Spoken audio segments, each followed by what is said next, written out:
The Minnesota Timberwolves, a team established in the 1989 offseason, joining the Miami Heat in the NBA, is a franchise with very little success historically. But when they drafted high school standout Kevin Garnett, their trajectory as a franchise changed almost overnight. A one-time MVP, 10-time All-Star, an 8-time All-NBA player, and an 8-time All-Defensive member as a Timberwolf. But even in its time in Minnesota, the Wolves had only made it to one Western Conference Finals. It had been first-round outs in every year before that. So after 3 years of no playoff appearances and KG being north of 30, the T-Wolves had to make a very hard decision that KG didn't even want. Having to trade what some would call one of the best power forwards in NBA history to the Boston Celtics on July 31st, 2007. And despite the huge haul they received back from the Celtics, the many years of tanking, and the many early first-round picks used, the Timberwolves have only made it to the playoffs 4 times, created only 2 homegrown All-Stars, and have been through 9 separate coaches. But as we all know, the Timberwolves just created their second best record in franchise history and have a new franchise leader in Anthony Edwards, who will become the new version of KG for the franchise. But how did it take 17 seasons of agony, 17 seasons of pain,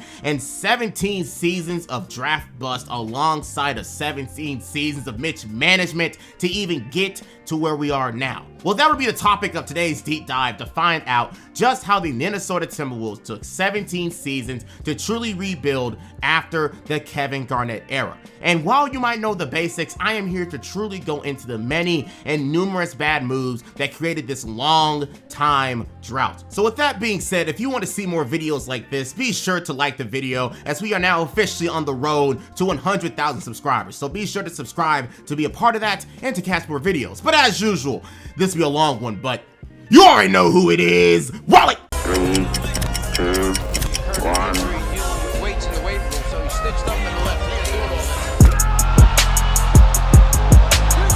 It's over, ladies and gentlemen.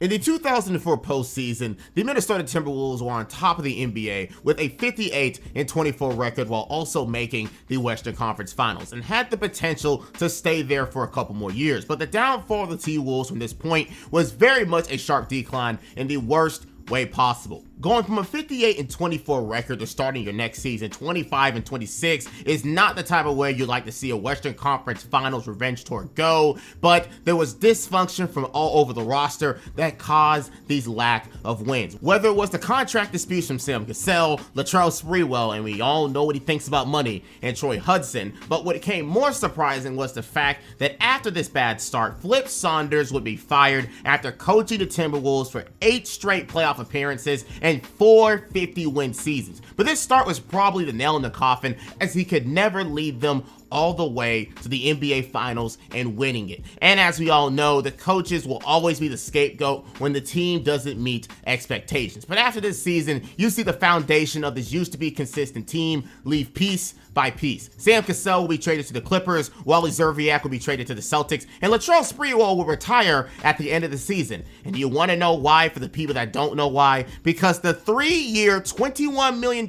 extension he was offered was considered, quote-unquote, not enough to feed my family. With that, he learned what his true value was around the league and didn't get another contract after that, and soon retired after. All of this in one singular season. So after that, the Wolves were on top of the NBA with 58 wins. Then they are immediately in a rebuild era only 1 season after. Probably the biggest franchise shift in NBA history. So what now? Well, after 2 years of mediocre play in the West and KG turning 30 years old, the T-Wolves knew what they had to do. Either ride KG into the sunset, pause, as Minnesota's golden child, or trade him to a team for assets and completely start all over. But the thing was, KG was never going to ask for a trade and was content in his situation. He wanted to stay in Minnesota and wanted to end his career in Minnesota. But after some convincing, he was willing to be traded, but he had some very strict demands. And the only demand is that he didn't want to be traded to anywhere he didn't choose. And the only place he wanted to go was with the Phoenix Suns and Steve Nash, a good friend of his from the 1996 draft and in the NBA itself. However, the Minnesota Timberwolves wanted Amari Stoudemire in return, and that was not going to happen. Then you also had the Golden State Warriors, but they needed a third team to be included, and that never worked out. But the reason he could demand where he wanted to go was the fact that he could opt out of his upcoming player option, making the deal not worth it to any team that he did not want to be a part of. But the team that GM Kevin McHale was interested in taking was the offer that KG hated the most, and that was ending up in Boston, Massachusetts with the Celtics. So with the rest of the NBA not able to make a deal, but the Celtics, who had one that they couldn't refuse on the table, the operation shifted to getting KG to simply change his mind, because his promise not to opt into his player option made him absolutely untradeable unless he favored where he ended up. But after some convincing, the trade was allowed to happen by Garnett's discretion on July 31st, 2007, where he was traded for Ryan Gomes, Gerald Green, Theo Ratliff, Sebastian Telfair, Al Jefferson, and two 2009 first-round picks. One owned by the Celtics and the other owned by themselves. Because if you remember that Wally trade I mentioned earlier, they traded their original 2009 pick in that trade and got it back in the Kevin Garnett trade. I seriously have never seen that been done before. Anyways, the Minnesota Timberwolves are now in a new era, and in this new era, they are looking for their next Kevin Garnett to lead them for many years. But what they never knew was it would take them almost 20 years to find that person and bring them back to the spot that KG took them in 2004. And then they brought it onto themselves every step of the way. And now our story begins. The 2007 offseason. KG was traded, and it was time for a new era of Minnesota Timberwolves basketball. And the Wolves have plenty of draft capital, young players, and aspirations to get back where they used to be as fast as possible. But their foundation to start things off kind of suck, honestly, because first off, their newest rookie in the 2007 draft class with the 7th pick ended up being, well... With the 7th pick in the 2007 NBA draft, the Minnesota Timberwolves select Corey Brewer from the University of Florida. The two-time national champion of the Florida Gators, Corey Brewer. At Florida, he was a junior who had proven himself as a competent wing with real defensive abilities and was able to showcase his growth as a scorer. But even the NBA scouting world knew the two-time champ wouldn't have the biggest applause from fans since his potential isn't the highest at the NBA level. Could he be an impact player at the next level with time? For sure. But considering the very much top-heavy 2007 draft class, the Timberwolves probably did as good as they could do with this pick, because Joakim Noah, who was also right there and was picked 2 selections later, was staring at them in the face as they needed a new big man. But considering how big of an impact that 2007 Florida Gators team had together, no one player really stood out, and I'm sure that they picked Brewer due to his play on that legendary team and how they can plug him in instantly on the perimeter. But outside of the draft, they are now met with a team full of young players, and one of them had to work out. Ryan Gomes showcased himself to be a decent scorer at a starting role with the Celtics last year, averaging 12 points per game. But as a 25-year-old third-year player, it might be safe to say his potential is already at its apex unless a miracle happens. Gerald Green is coming in as an exciting and high-flying scorer who needs to find his way around the league as one of the last players to ever be drafted straight out of high school. Theo Ratliff and Sebastian Telfair were mainly traded for salary filler. And lastly,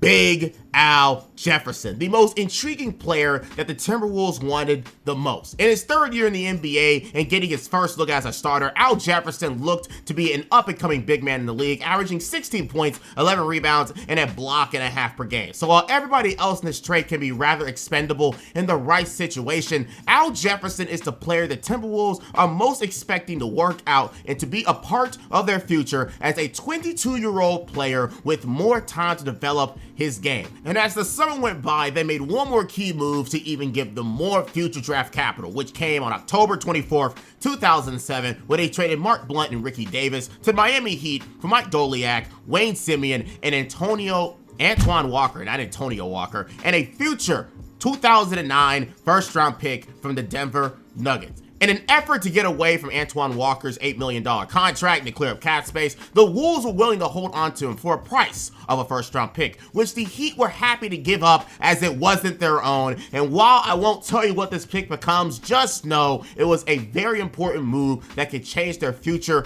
for sure. But now, as we start off the 2008 season with the Timberwolves and their new roster, and it's an ugly one for sure, with a day one starting lineup of Ryan Gomes, Theo Ratliff, Rashad McCants, Sebastian Telfair, and Big Al Jefferson. But it was meant to be ugly because the Timberwolves won all of their future picks, and they were looking to lose as many games as possible to get a future legend in the draft, while also seeing if a young player can break out and be a part of this future. But by the All-Star break, there wouldn't be any standouts except one.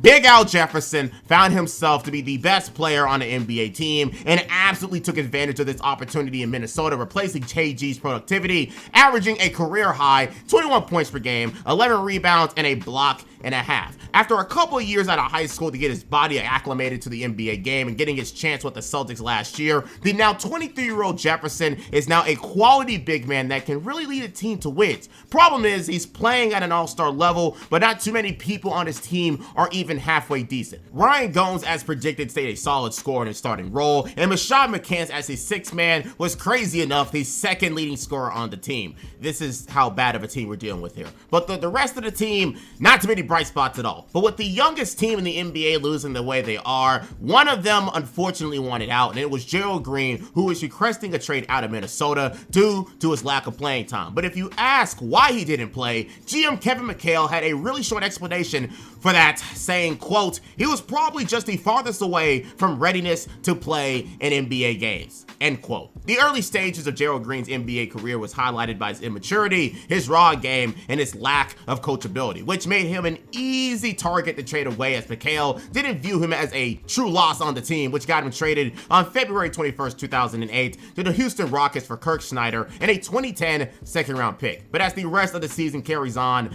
the losses would continue to pile up day by day, week by week, and month by month, and their chances at the number one overall pick would get bigger and bigger as they ended the season 22-60, the third worst in the NBA and ranked in the bottom three in the NBA in offensive and defensive rating. And as I mentioned earlier, the only real bright spots on the team was the rise of Al Jefferson, who ended the year fourth in the most improved player ballot. But you also got to hear that during the same year, he earned the Player of the Week award for the Western Conference on the week of January 27th, where he led the Timberwolves to a 3-1 record while averaging 33 points and 15 rebounds a night, and also earning his career high during that week, scoring 40 points on the then New Jersey Nets. And it was a very efficient 40 points, 13 of 21 from the field, and 14 of 17 from the free throw line. I say it once again, Al Jefferson was the prize that the Timberwolves wanted from the Celtics, and he is far more than what they expected for him to be. Now they just need a team to put around him or need to draft someone better to create a duo with him. But around the team,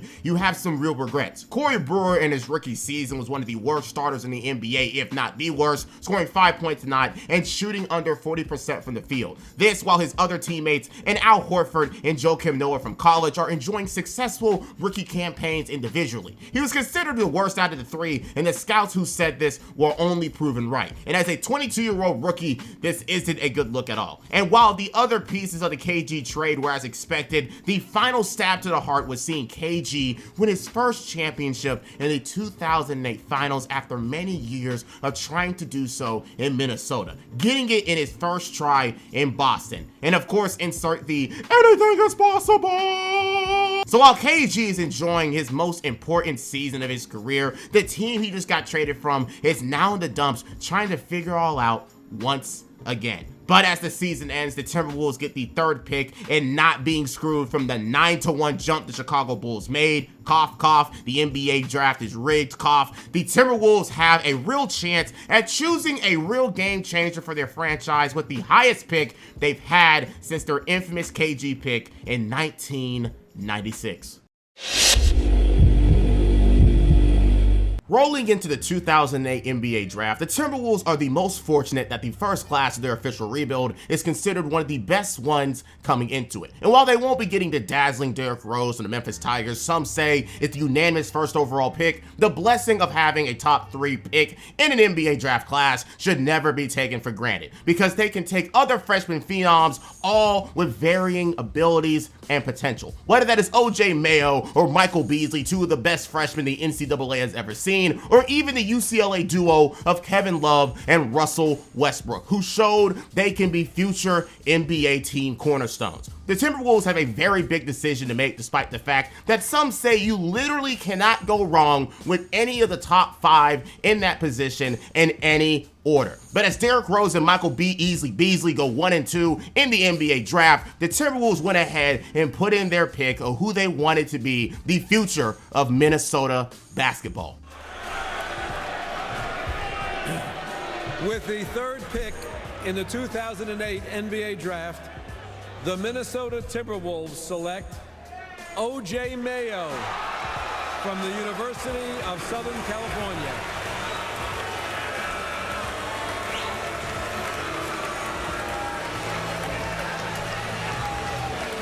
Oventon J'Anthony Mayo. Yes, that is his real name, aka OJ Mayo, top player of the 2007 high school class, and it turned into a top 3 freshman campaign in 2008 and the 3rd overall pick of the 2008 NBA draft class. The term NBA ready are usually not thrown at college freshmen, but the ruling for high schoolers not to be able to transition to the NBA immediately was in place, and some would even say he could be a top 3 pick out of high school in the 2007 class. Averaging 20 points per game, shooting 40% from 3, and showing every scoring skill possible in his 1 year at USC made it clear that he could transition to the NBA, and the Timberwolves were more than happy to have him with Al Jefferson and being the future of the Timberwolves. Both big-time scorers who can have their way with any defense without breaking a sweat, but it doesn't end there, as the Timberwolves offices were cooking all night in that draft. For their 2nd pick in the 2nd round, they picked up a center from Montenegro named Nikola Pekovic with their 31st pick, and finally with the 34th pick soon after, drafting Mario Chalmers, the NCAA champion point guard from Kansas, to potentially be their starting point guard alongside OJ. And while Nikola will be a draft and stash as he finishes his contract overseas, Mario was good and ready to show the NBA what he can do. The Timberwolves had a vision with their draft picks and made the most out of it, getting one of the best freshmen in the NCAA, one of the best guards in the NCAA, and a center who will be a strong paint presence just like Big Al in a few years. But while Minnesota fans were happy with the night they just had and imagining just how beautiful this young duo of OJ and Al Jefferson could be, they'd be soon having to hold on to that thought, because soon after the draft, the Timberwolves will trade OJ Mayo and Mario Chalmers to separate teams. For OJ, he'd be sent alongside Greg Buckner, Mario Jaric, and Antoine Walker, keep messing up his name, to the Memphis Grizzlies for Mike Miller, Brian Cardinal, Jason Collins, and the 5th pick of the 2008 draft class, and Pac-12 rival to OJ, Kevin Love. According to this ESPN quote, Wolves GM Kevin McHale was infatuated with Love, but felt the team had to select Mayo and use him to acquire more assets. Love, a fundamentally sound post player, should mesh well with the Timberwolves' budding star, Al Jefferson. So it might be safe to say that OJ was only used as a trade piece originally to get the player he truly wanted, the 6'10", 260-pound big Kevin Love. They also get rid of the bad contracts of Nikola and Antoine while getting the veteran sharpshooter Mike Miller to serve as depth, as Memphis was more than willing to do anything to get OJ so they can create a duo of Mike Conley and OJ Mayo for their own future. So both teams get what they want, one a future duo in the paint and the other on the perimeter. But for the other trade, Mario will be sent to the Miami Heat for 2 second-round picks. For a team who is obviously rebuilding and retaining as many picks as possible, that is a surefire deal that they can't refuse for potentially getting someone better in the future in the 2nd round. A very wild draft day for the Wolves for sure, but as some of us may know, one that was very much worth it. But we'll get into that eventually. But with a very quiet offseason, the 2009 NBA season is here, and they are ready to lose more games. Most importantly, though, they are ready to see what the duo of Al Jefferson and Kevin Love can do together to add another chapter of what could be the stars of the Minnesota Timberwolves. But in the first 19 games, things were looking as expected, a 4-15 start with a lot of L's. But GM Kevin McHale saw this as a bad thing that he, and get this, fired coach Randy Whitman for himself to become the new coach of the team. The GM fired the coach to then sign himself as the next coach. I don't know if that's ever happened before, but this is certainly an interesting thing to do as you give up your own spot to be able to control the team as you see fit, to control them on the court. And with zero experience as a head coach outside of an 04-05 campaign where he went 19-12, this once again, him including himself in the team affairs for the better, or at least what some people would think is the better. Funny enough though, in a twist of cruel fate, Kevin McHale would actually be the coach of the month in the Western Conference in January with a record of 10-4 in that month. So it showed that this team could be something. They just needed to be put in the right direction with the right coach plugged in with the right philosophy. But even with this positive run going on for Minnesota, one major injury would pop up in February that would stop this streak, because on February 8, 2009, in a game versus the New Orleans Hornets, Al Jefferson would tear his ACL and be considered out for the season. It was a season where he improved even more as a scorer, a career high 23 points per game, and looking like a true star big man in this league. So hopefully this injury is just a bump in the road and he can get back into things next year. All in all, things relatively stayed the same for the Timberwolves as they finished the season after their great January 1, 8-29, and ended their season overall 24-58. But while the record says they got a long ways to go, there are the usual bright spots. Despite the major injury, Al Jefferson solidified himself as a star in the league, and with his minor hiccup in his career, he could still stay that way as he's getting healed and obviously not needing to be rushed back in this team that is absolutely needing a rebuild. And as predicted from the minds of Kevin McHale, Kevin Love was as advertised in the NBA, averaging a clean 11 points and 9 rebounds a game. All the tools are there for Kevin Love to succeed in the NBA, but Kevin McHale wasn't about playing him big minutes as most old school coaches do with their rookies. So he could have legitimately averaged a strong double-double if he was a day one starter. And that was certainly shown in the Rookie of the Year ballot, where he placed 6th behind other players who got more minutes and opportunities. He never even started alongside Al Jefferson, the thought to be the future duo, and only got starting minutes once he was injured consistently. And with no other real bright spots, the Timberwolves go back to the drawing board and go into the 2009 draft where they are loaded with picks. They have their own at the 6th pick, the Celtics pick at 28, and the Nuggets pick at 18. But if you wanted to see what then interim GM David Kahn was cooking, he was ready to go all in the 2009 draft class and found the perfect victim to take advantage of. The Washington Wizards in the lottery got hit with some of that lottery curse juju, originally going from the 2nd best odds and dropping to the 5th. But the Wizards at the time were expecting to go in win now mode, with then all-star Gilbert Arenas coming back from injury and new coach Flip Saunders, welcome back, coming into town. So in a stroke of genius, Kahn worked a trade to get that 5th pick for only the prices of, get this, Randy Foye and Mike Miller. 2 veteran guards for a top 5 pick and possibly one of the best draft classes ever. Of course, I am mentioning that in retrospect, but still, hearing how and why the Wolves got that pick makes the Wizards look super sad in their efforts of being relevant in a championship discussion. And just to remind you all, in that next season, Arenas only lasted 32 games. The trade was definitely not worth it, but they did get John Wall in the next draft, so you win some, you lose some. But this trade is known as one of the biggest deals in history for the value given up. So now it is time for the Timberwolves to make a splash with 2 top 10 picks, 2 more later first-round picks, and 2 mid-second round picks. They have 6 picks to use in this class, and only one of them, if not 2, just needs to work out. This is potentially the most important day in Timberwolves history. Yes, even bigger than getting KG potentially, as it will really solidify what could be one of the best GM jobs and tank jobs of all time if they pick the right players and end up profiting from those picks in the future. I said this in the last section, but the 2009 NBA Draft is possibly the biggest day in Minnesota Timberwolves history. With 4 first-round picks at their disposal, the Wolves have a huge chance to quite literally shift the entire trajectory of their future in one singular night. Nowadays, we see teams like the Rockets and Thunder with a ridiculous amount of picks in today's NBA drafts and get bangers in the draft due to it, and having 4 of them is nothing to scoff at, as you don't see that every day. But again, with the 5th and 6th, 18th, and 28th picks, if one of them works out, that's a road to greatness. If 2 of them works out, that's an automatic ticket to becoming a contender in a few years. So all Minnesota has to do is just make sure that they get some type of productivity from one of these 4 picks. So all of Minnesota is looking with eagerness to see what they do with those picks in particular. Sucks they wouldn't be able to get a top 3 pick because they missed out on the Oklahoma Phenom Blake Griffin, Arizona bucket getter James Harden, and Memphis Tiger Tyreke Evans.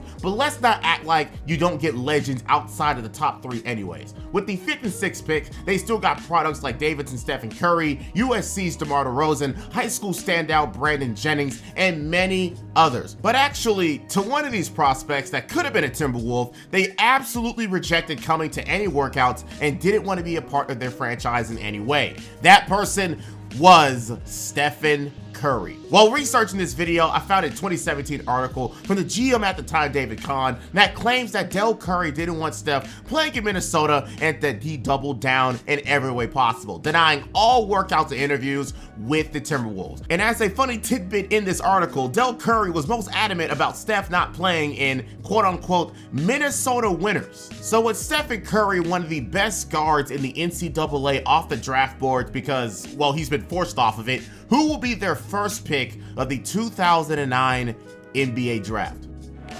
With the 5th pick in the 2009 NBA Draft, the Minnesota Timberwolves select Ricky Rubio of El Masnou, Spain, and Juventud Badalona. Ricky Rubio, one of the youngest stars in the European circuit, and some say is the most NBA-ready player in the class at only 18 years of age. And as it was common knowledge, he's been playing professionally since he was 14. At 14, for me, I was having a hard time in high school geometry and playing on my freshman basketball team in high school. Ricky was already a professional and playing against the EuroLeague's best talent out there. It's safe to say that David Kahn has huge expectations of this EuroLeague product getting a true point guard who can improve even more with time in the NBA. So with that pick established, they have a second one to use. They already are set with their bigs and now have a point guard of the future, so this would obviously be a perfect opportunity to get a wing to even out their lineup of all young players or even a shooting guard. And with them getting the next pick right after the 5th, the Timberwolves fandom was still on their heels to see what player will be drafted. Here's the commissioner, David Stern. With the 6th pick in the 2009 NBA Draft, the Minnesota Timberwolves select Johnny Flynn from Syracuse University.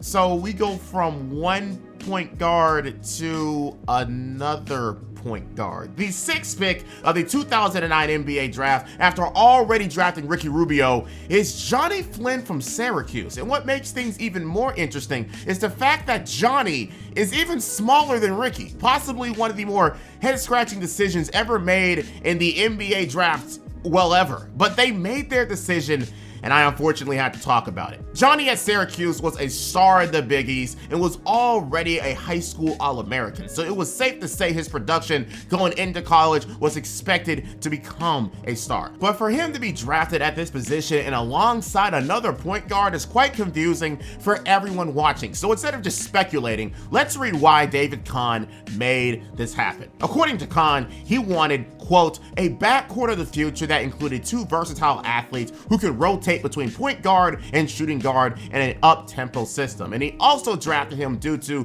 the rebuilding team was more than just 1 or 2 players away from being competitive. So he took what he viewed as the 2 best players available regardless of position. So what I'm hearing is Khan is drafting the best player available, at least to what he thinks it is, and he sees these two working it out together in a rather interesting system rather than it becoming a competition between the two players. Now, I have zero experience in coaching in any manner outside of a powder puff football head coaching job in high school. Don't ask me how that turned out. But two undersized point guards in your backcourt doesn't sound very appealing defensively, and historically doesn't really work out. And with one of them not being the best offensive product coming in and the other one needing to see if he will even translate well to the NBA as a 6 foot even guard, this has big time potential to blow up in their face and become a very horrible night for Timberwolves fans to remember.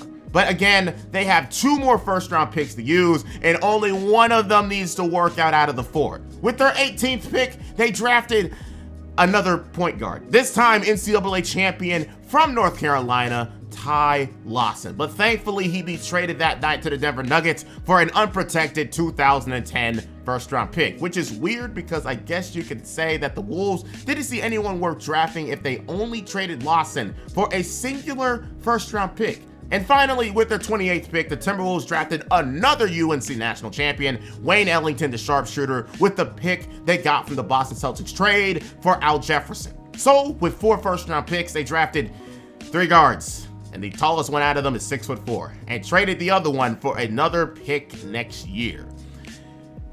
What was supposed to be the biggest night of their franchise's life is probably one of the worst nights to ever remember if you are a fan of the Minnesota Timberwolves, because there's a lot that can go wrong here. You can name the countless amount of players they missed out on, but we can all agree on the fact that if it wasn't for Dale Curry's tampering, Stephen Curry would be a Minnesota Timberwolf, because there are many reports about the Wolves wanting him for a workout and the likes in the draft process. But instead, they got the infamous night where they potentially went 0-4 in the first round of an NBA draft. And after a very slow offseason with their main pickups being Ryan Hollins, shout out to Ryan Hollins, and Ramon Sessions, there is one problem for the Timberwolves before the season starts, and it is the decision of Ricky Rubio, who was originally going to come straight to the NBA and at the last minute decided to stay in Europe for an additional 2 seasons. Rubio's excuse is that he wanted to be better prepared for the NBA with a 2-year stint in Spain, but there was also talks that Rubio didn't want to give up the money he had in Europe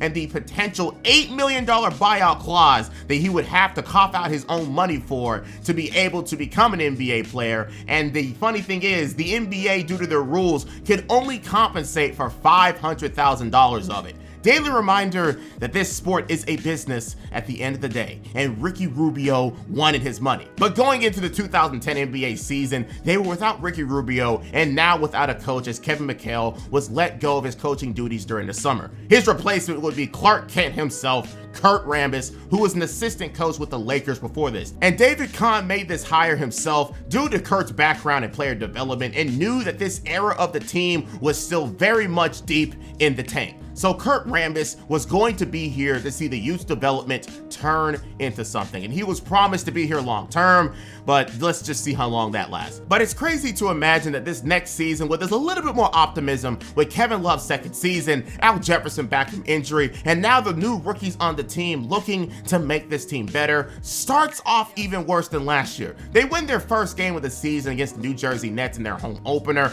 but after that, you can just tell it was going to be another long season. A 23-point loss to Portland, a 41-point loss to the Golden State Warriors, 23-point loss to the Trailblazers again, another 28-point loss to the Trailblazers, and a 25-point loss to the Phoenix Suns. They went on a huge 13-game losing streak since the first win of the season, and it never looked better since then. But this season, you see Kurt Rambis run this team a little bit differently, because in the last few seasons, it's been all about Al Jefferson and trading him to be a number 1 option. This year, though, Kurt Rambis is all about spreading the love all over the court and scoring all over the team. So Al Jefferson numbers would go down drastically, as you would see him and Kevin Love score 17 points a night, Johnny Flynn scoring 13 points a night in his rookie season, Corey Brewer is finally learning his way around the NBA and is scoring 13 points a night, and starter Ryan Gomes is scoring 10 points himself. But still, for some odd reason, you still saw the lack of Al Jefferson and Kevin Love starting in the front court. But the L's were plentiful, and their season was worse than last year. In fact, Being worse is an understatement because the Wolves were the second worst team in the NBA with a 15-67 record. Their second worst record in franchise history. Was it expected? Well, I'll let you decide, because for them to lose 9 more games than the year before is kind of wild to think about. But was there any bright spots on the team? Well, Johnny Flynn looked pretty solid for a small point guard, becoming a full-time starter as a day one rookie. You're averaging 13 points and 4 assists a game. It's definitely nothing to scoff at, and his scoring efficiency can be improved on season by season. Kevin Love with more minutes continued to show his impact on the court, and he's even widening his range to the three-point line this year, and his 11 rebounds per game in under 30 minutes played showed a pretty valuable skill that he has at the NBA level, especially when Kevin Love is in his second season, was first in the NBA in offensive rebounding percentage, getting 14.5% of all offensive rebounding opportunities. And Al Jefferson is doing his usual Al Jefferson thing in the paint, averaging 17 points and 9 rebounds. But considering how Kurt Rambis wanted that offense to be ran, he probably won't be touching the 20-point per game range again unless something changes. And again, Corey Brewer is showing up to be a pretty good defender in the league and a competent scorer in his role. So there are pieces, but you would like to see one of those pieces take a jump somewhere. And the Wolves have a huge opportunity to add another piece with the second best odds with the #1 pick in the 2010 NBA draft. However, the goddess of the lottery did not look down on the Wolves pretty well, as the Wolves went from the second best odds to earning the 4th pick in the 2010 draft. And remember how I talked about the Wizards trading that 5th pick last year? Well, they jumped from the 5th pick in the lottery to the 1st overall pick. The draft lottery is not fun at all. But again, let's not act like the Timberwolves can't pick up someone good with the 4th pick of an NBA draft. So now we're back at the same spot as last year. The Wolves can pick up another solid piece or even potentially a star in this draft class if they choose correctly. They even own the 16th pick and the 23rd pick for extra measure. But it is truly up to the scouts and the GM to make the right decision to put this franchise looking for a new hope to put them over the edge eventually.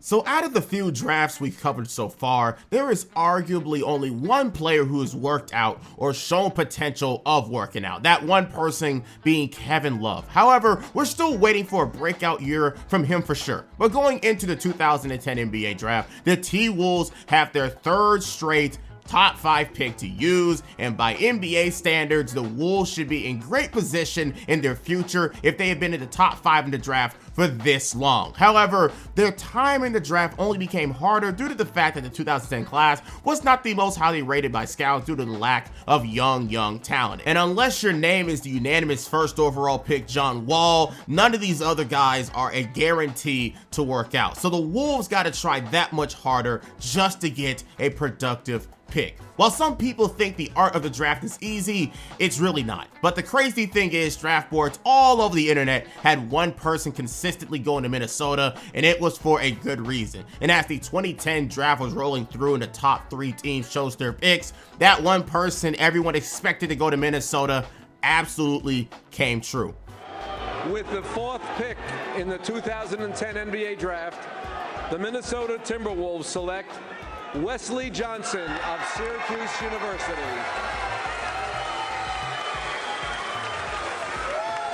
Remember how I said John Wall to the Wizards was basically unanimous? Well, Wesley Johnson to the Timberwolves was thought to be a match made in heaven and be exactly what the T-Wolves needed. At Syracuse as a transfer from Iowa State, Wesley Johnson's sudden improvement was seen as a surprise to everyone. At Iowa State, he was an inefficient scorer, but with his frame, he has a lot of potential to be a big-time scorer. And in his junior year at Syracuse, he finally met that, leading Syracuse to a 30-5 record and a Sweet 16 run. But his stats is what got scouts really going. 16 points, 8 rebounds, 2 steals, and 2 blocks a game. This is not something that you would see at the NCAA level, and scouts had him continuing to build upon that as a 6'7" wing with a staggering 7'1" wingspan. And with Corey Brewer showing himself to be most likely a role player in his NBA career, Wesley could come in and be a potential scorer that the Timberwolves needed desperately. Again, a match made in draft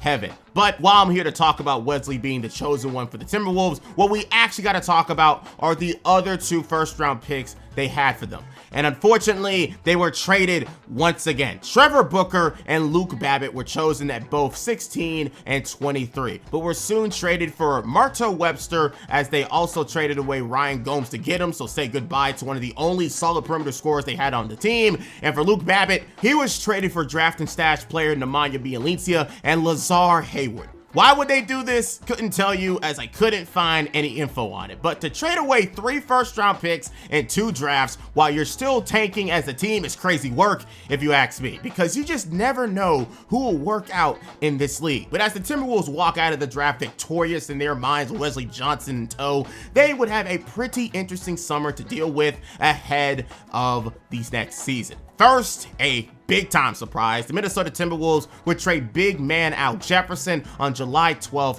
2010 to the shock of everyone. He would be traded to the Utah Jazz for a 2011 and 2012 first-round pick alongside Kosta Koufos. But the question still remained, why in the world would they ever trade Al Jefferson? According to David Kahn, Al Jefferson was phased out of the rebuild with him about to turn 26 and wanted to take full advantage of his value. Plus, the Jazz were looking for a new player to pair alongside All-Star Darren Williams after Carlos Boozer went to Chicago and was more than willing to cough up some assets for the big man. Overall, Al Jefferson loved his time in Minnesota and appreciated everything, as the trade was seen as a mutual benefit for both the player and the team. The T-Wolves took full advantage of his value and got back even more picks for the future, while Al Jefferson can play for a winning team in Utah. But even more interesting to add, Kurt Rambis and David Kahn wanted a faster tempo team, like I mentioned a season ago when they drafted Johnny Flynn and Ricky Rubio, and Al Jefferson just didn't fit the mold they wanted.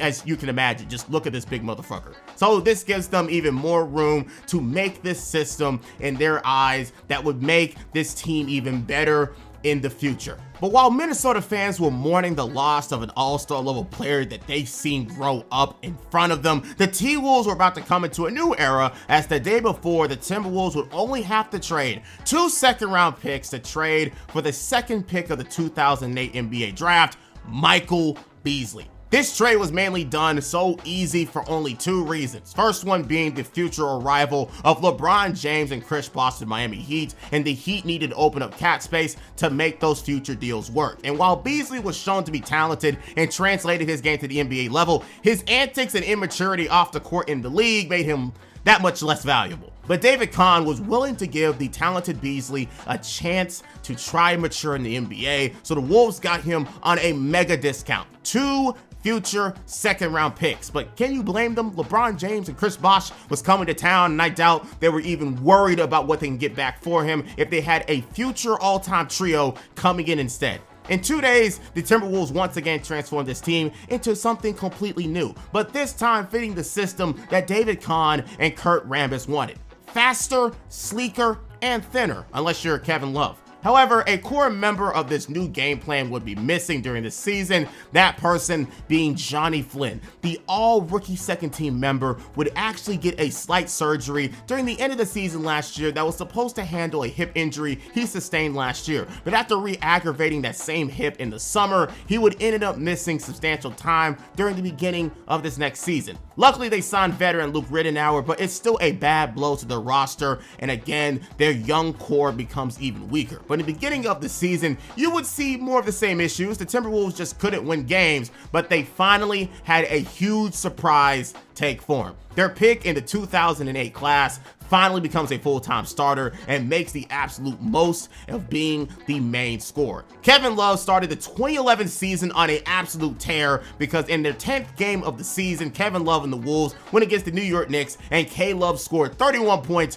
while grabbing 31 rebounds, a franchise record and the first 30-30 game in 28 years. It took the Timberwolves long enough, but finally their first pick of this rebuild is finally able to do what their former GM and Kevin McHale knew he could do, and dominate the paint. And these efforts would only continue as the season developed. 32 and 22 against the Spurs, 21 and 22 the next game against the Warriors, 29 and 19 in a 34-point blowout against the Cleveland Cavaliers, and another 20-20 game against the Thunder. All of this before the 9th of December. But his real breakout game would happen only 10 games later on December 18th, where they would go against the Nuggets and he would score a career high 43 points while going 5 of 5 from 3 and grabbing 17 boards. Yes, it did come at a loss, but the Timberwolves front office knew that the pick they made a few years ago was more than worth it, especially seeing how OJ Mayo most likely peaked in his rookie season, at least when you look at his numbers. But another pleasant surprise is just how another move they made worked out in Michael Beasley, who is turning his new situation into a scoring showcase. In Miami, he was under the shadow of D Wade, who single-handedly took over most of the scoring and ball handling duties. But in Minnesota, he and K-Love are a duo, and he's showing that his hype at Kansas State wasn't for nothing. By Christmas, you see Beasley eclipsed as a 20-point per game scorer and shooting over 40% from 3, making him and K-Love a 20-point per game scoring duo. And yes, while the team is continuously losing night after night, at least you knew you were looking at the future of the Timberwolves. By February, though, there would be some real milestones set for the Wolves. First, on February 8, 2011, Kevin Love would break Kevin Garnett's double-double streak, earning 37 double-doubles in a row. Almost every record you can think of is owned by the big ticket, so to break one of them is a huge accomplishment. And to add on to that, Kevin Love will be acknowledged as an all-star for the 2011 All-Star Game, and you guessed it, being the first one since KG since 2007.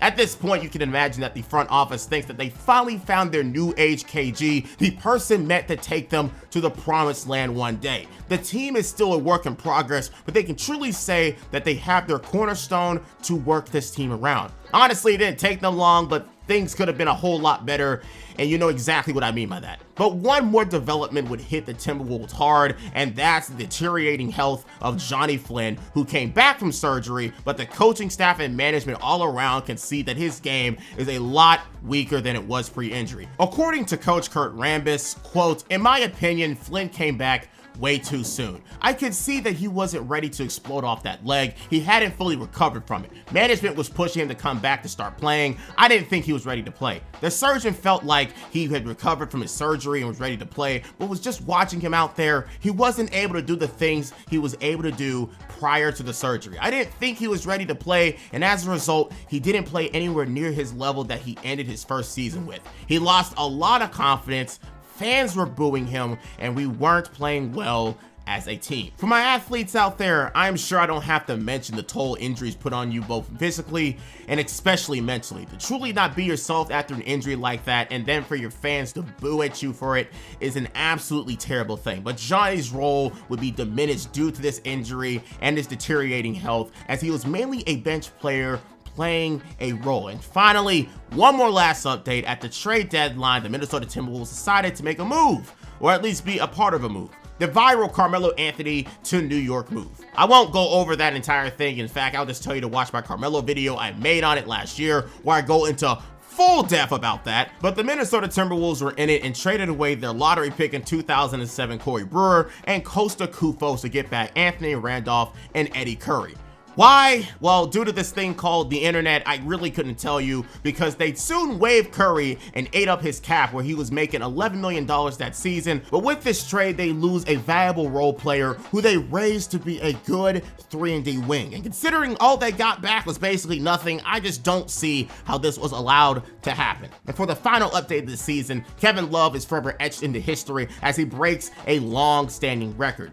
On March 7th, 2011, Kevin Love recorded his 53rd straight double-double, breaking the previous record of 52 earned by Moses Malone, one of the best bigs of all time. That's some pretty good company to be associated with in your resume, but while the individual success was there, Kevin Love and the Wolves still struggled to be a decent NBA team, ending their year 17-65, a 2-game difference from the year before. Sure, you had K-Love be the best rebounder in the NBA with 15 boards a night, the most since Dwight Howard's 14 in 2008, but when you give up the most points per night, there isn't much winning you can do. Sure, Kevin Love and Beasley averaged 20 points per game as a duo, but when you give up the most turnovers in the NBA per game, there isn't much winning you can do. To add on to their problems though, the Wolves were bottom 10 in field goal percentage and assists, allowed the most threes in the NBA, and were even top 3 in opponent free throw rate. And probably the biggest slap to the face is the bust of a first season their 4th overall pick was,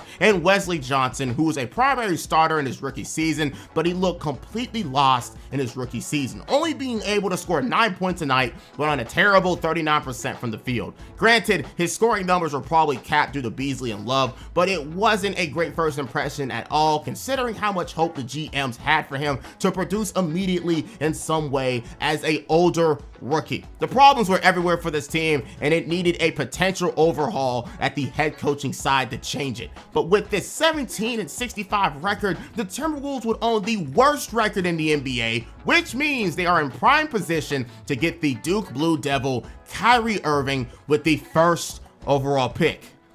But again, the NBA is completely rigged, as the Cleveland Cavaliers will jump from the 8th spot to the 1st spot to get the 1st overall pick, and the Wolves will be moved back to the 2nd pick, which isn't bad at all. The 2011 draft has a lot of great names to choose, but while you're missing the best product out there, there is no reason why you can't get the 2nd best option, whoever David Kahn thinks that person is. The Timberwolves have found their future in Michael Beasley and Kevin Love, but now it's time to add onto it in the 2012 NBA draft, because this team could eventually go somewhere. So adding as much help as possible is for sure the #1 priority in this next draft.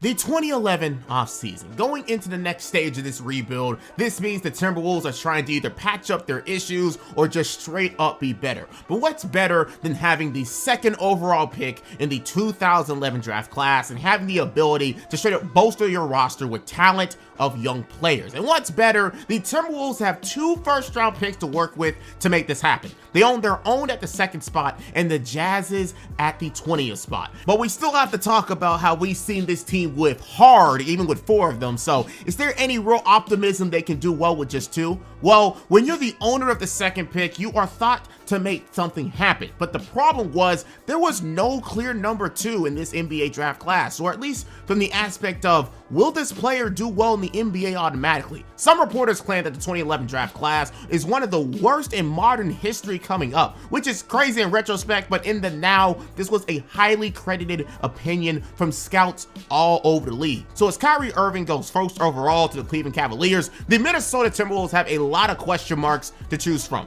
No one is an automatic or as talented as Kyrie, and we already know David Kahn is all about drafting the best available person. So who does he think is the 2nd best player in the 2011 NBA draft? With the 2nd pick in the 2011 NBA draft, the Minnesota Timberwolves select Derek Williams from the University of Arizona.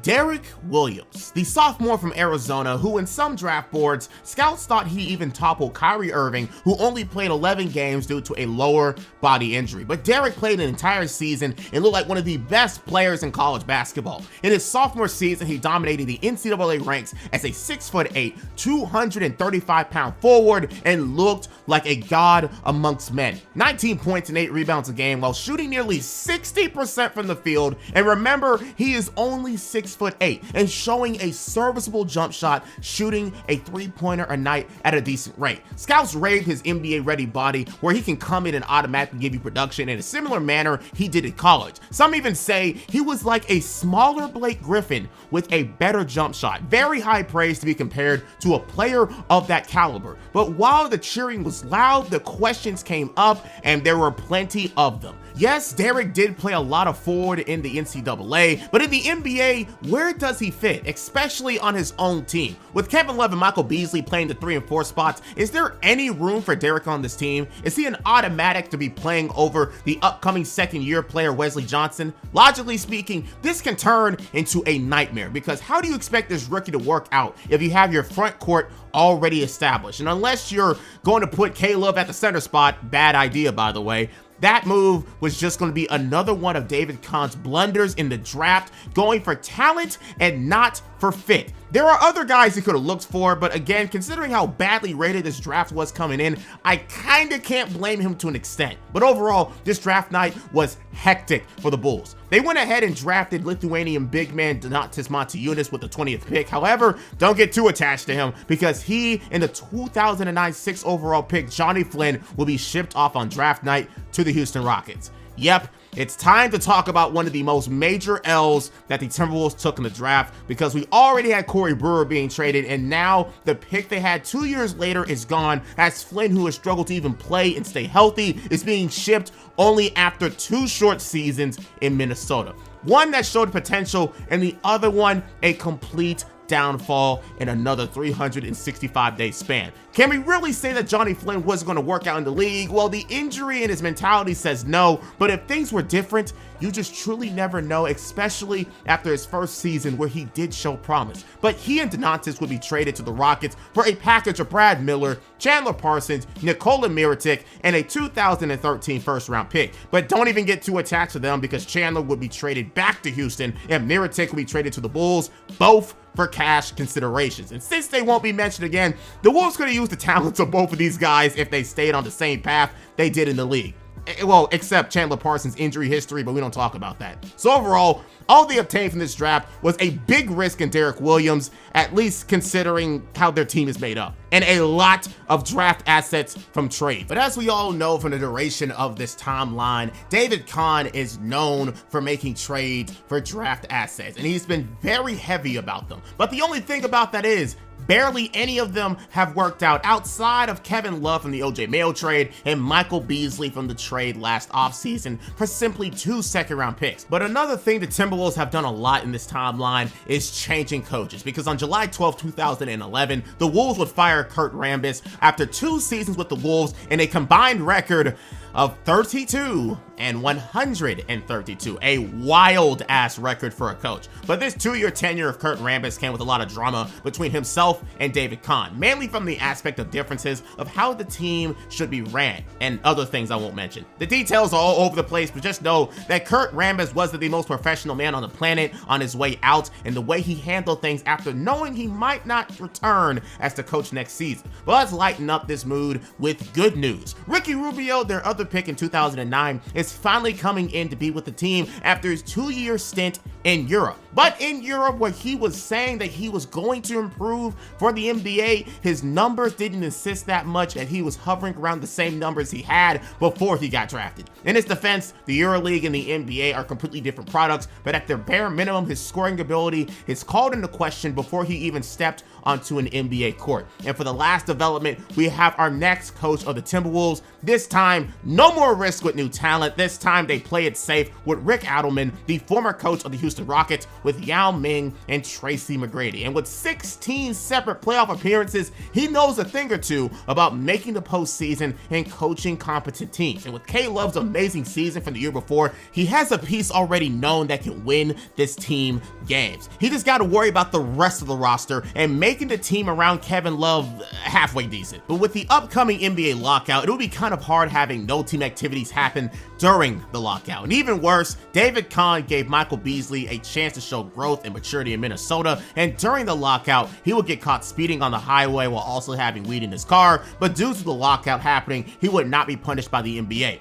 But a few months later, he'd be headlined for getting in an altercation at an Expedition game in Dykeman at New York, and another month later, he'd be the face of a scandal involving his old AAU coach, giving him and his family presents and money in exchange of becoming his future agent when he makes it big. But when he did become Michael Beasley's agent, Beasley would never pay said old coach, so it became a lawsuit battle between 2 parties. A lot of mess at the end of the day for Michael Beasley to become a part of. But finally, on December 26, 2012, the NBA lockout season began, and it was time to get back to normal. K-Love is ready to continue his stardom in the NBA, especially as he finished 16th in ESPN's top players list from the year before. Ricky Rubio is ready to be a part of the NBA and the Wolves as a franchise point guard, and Derek Williams is ready to see if he can fit in and show why he was worthy of being picked second in the draft. And as I mentioned with the new coaching arrival of Rick Adelman, the Timberwolves actually started halfway through the season 17-17, and at one point was as high as the 9th seed in the Western Conference.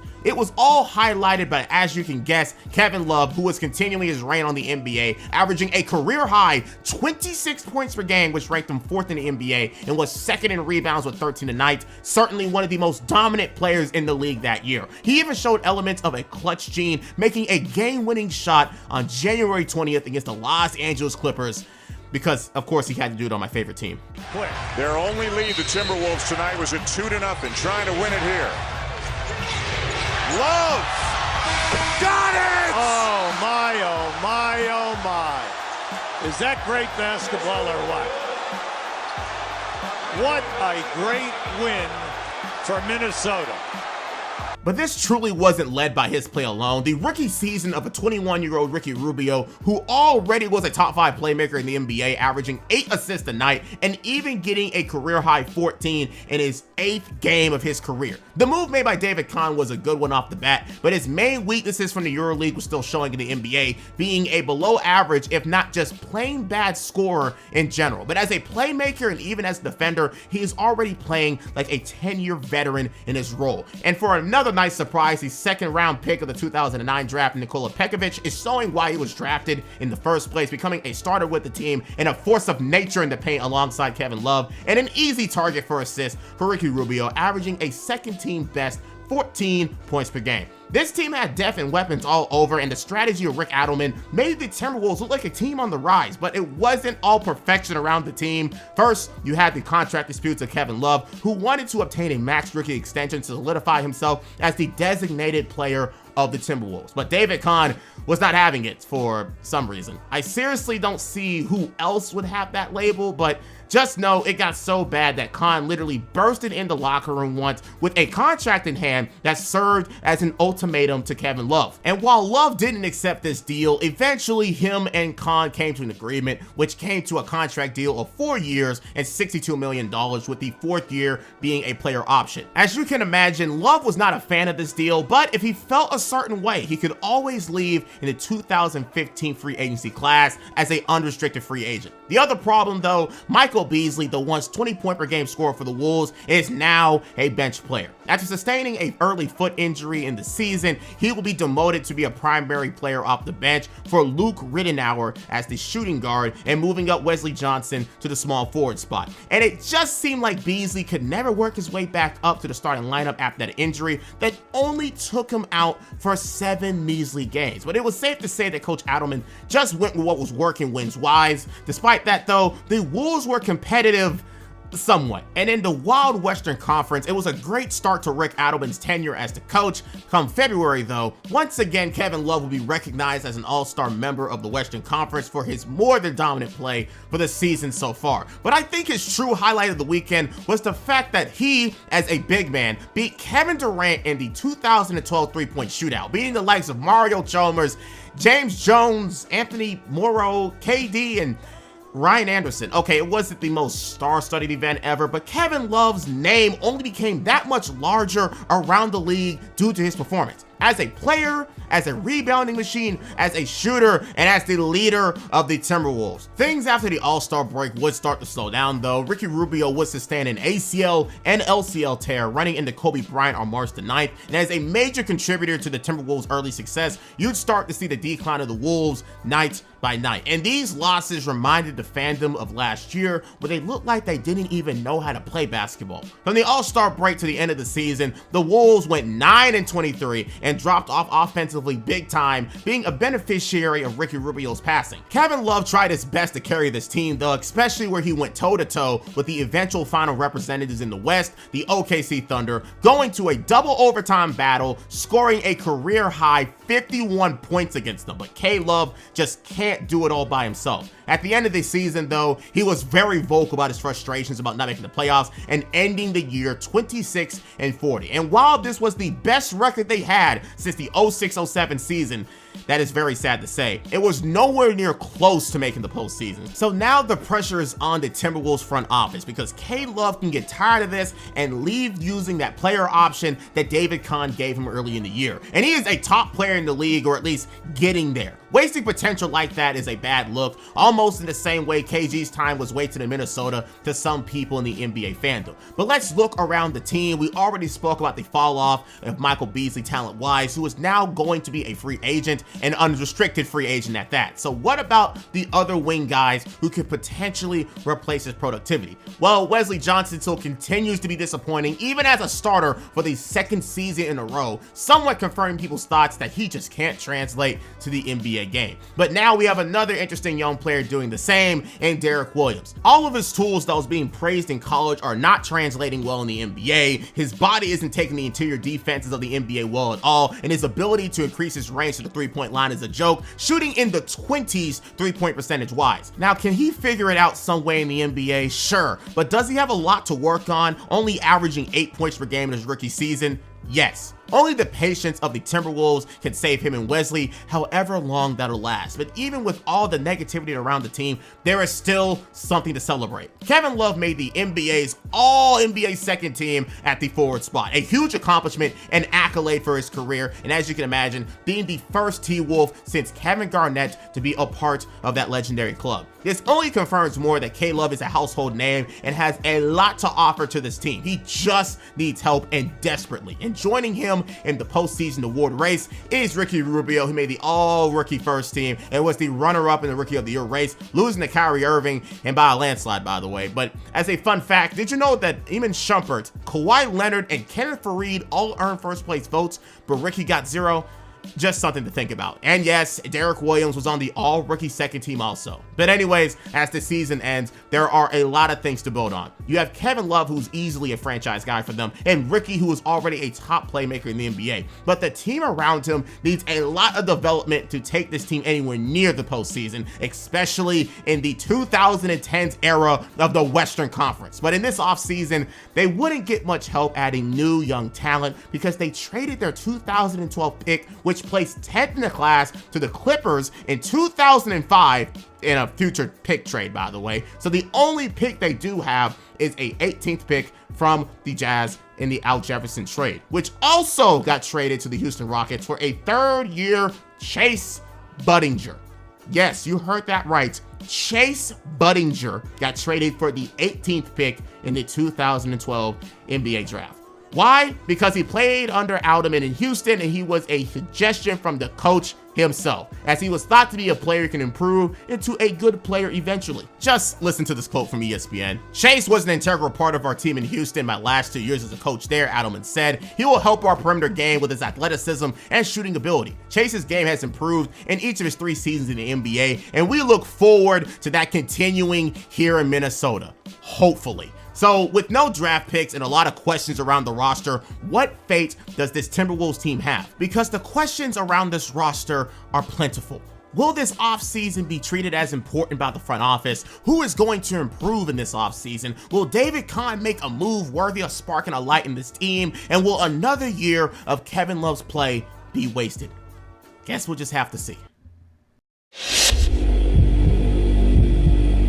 Just like I mentioned last season, one of the next steps in a rebuild is getting more talent to surround your young stars with. In this case, you have the centerpiece with Kevin Love, and with this team full of young players and a lot of them not working out, what David Kahn and Coach Adelman decided to do was go fully into trying to win by any means necessary. It's a rash decision, but if you have all your draft picks that aren't working in one way or another, then it is time to let them walk or rot on the bench. In this case, Wesley Johnson would be brought back on his rookie team option after his more than disappointing 2 seasons with the Timberwolves and was traded to the Phoenix Suns. Michael Beasley, who at this point is a draft pick for the Wolves, getting him at his age, was let go himself and wasn't given a chance with another extension. And the 2009 late first-round pick Wayne Ellington will be traded during the summer for defensive wing Dante Cunningham. The youth movement is pretty much no more in Minnesota, as it was time to actually compete for a playoff spot. Was it a foolproof plan?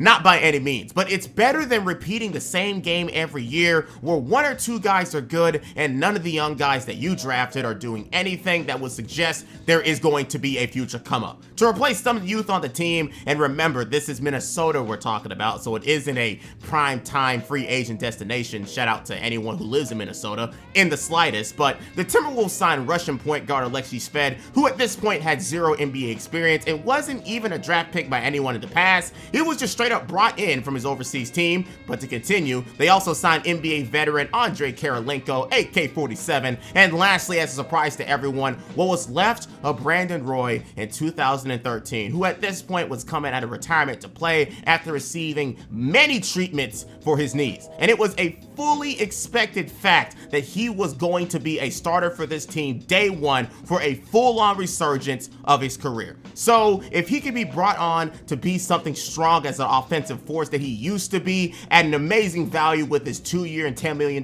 deal, then it is a win for the Timberwolves. And remember, this team still had Luke Ridenour, the reliable veteran point guard, Nikola Pekovic, who is ready to level up some more, JJ Barea was off the bench for support, and of course, the duo of Kevin Love and Ricky Rubio. Not the greatest duo ever, but it's something that the front office believes is enough to make at least a playoff appearance. And ESPN themselves certainly did believe in them somewhat, because ESPN had them ranked as the 14th best team in the league in their season previews, which has to mean something. But the 2013 season for the Wolves had to be possibly the most depressing for fans out there, because there were news that they were in for the worst reasons over and over again. First off, Kevin Love wouldn't even be with the team at the beginning of the season due to breaking parts of his fingers during a morning workout in the summer. And when he came back only 10 games into the season, you can tell he was struggling big time, losing all of his shooting stroke and consistency in his game. And while he struggled to play to the best of his abilities, he would eventually be sat out for the rest of the season to get well-needed surgery on that hand. And to show you how rough those 18 games were for him, he averaged a modest 18 points and his usual 14 rebounds a game. But he shot the three ball at a 21% clip because, again, broken hand, and shot overall from the field at a 35% clip. There's been injuries all over this team during this timeline altogether, but for it to happen to Kevin Love is an absolute nightmare scenario for the Timberwolves. But the injury bug was spread all around. Brandon Roy, a day one starter with the Wolves, looked absolutely nothing like he did when he was an all-star to top guard candidate in the league. In his first game, you see he tried to bring back his old self, shooting 4-14 from the field, trying to be the leader that he once was. But after only 5 games, yes, 5 games in the regular season, Brandon Roy would receive yet another major injury and be sat out for the entire season. But just like that, the Wolves are without their 2 best and expected scorers on the team, leaving the duties to, well, anyone who can pull it off, I guess. Ricky Rubio would also be out the first 20 games himself, but you could tell that due to these injuries, the season was doomed from the start. By the All-Star break, they were 19-31 with barely any positives in sight, and the only way the Wolves would be able to win these games was through the power of teamwork, owning 6 players who would score over double digits night by night, with Nikola Pekovic being their main scorer with 16 points a night. This team also had an above-average defense, which is what the front office tried to give the team after having a bottom-ranked one last year, and the additions of Cunningham and AK-47 was a good one. Then we add the fact that Ricky Rubio finished second in the NBA that year in steals, averaging 2.4 a game. You can see how Minnesota at least stayed somewhat competitive. They passed the ball around to get points through the passing of Ricky Rubio's 7 assists a night, and defended as best as they could to keep the games in range. But without the star power of Kevin Love, they didn't have someone who can carry them when it was absolutely needed. At the end of the season, though, there was yet another positive that looked like a gleaming ray of hope.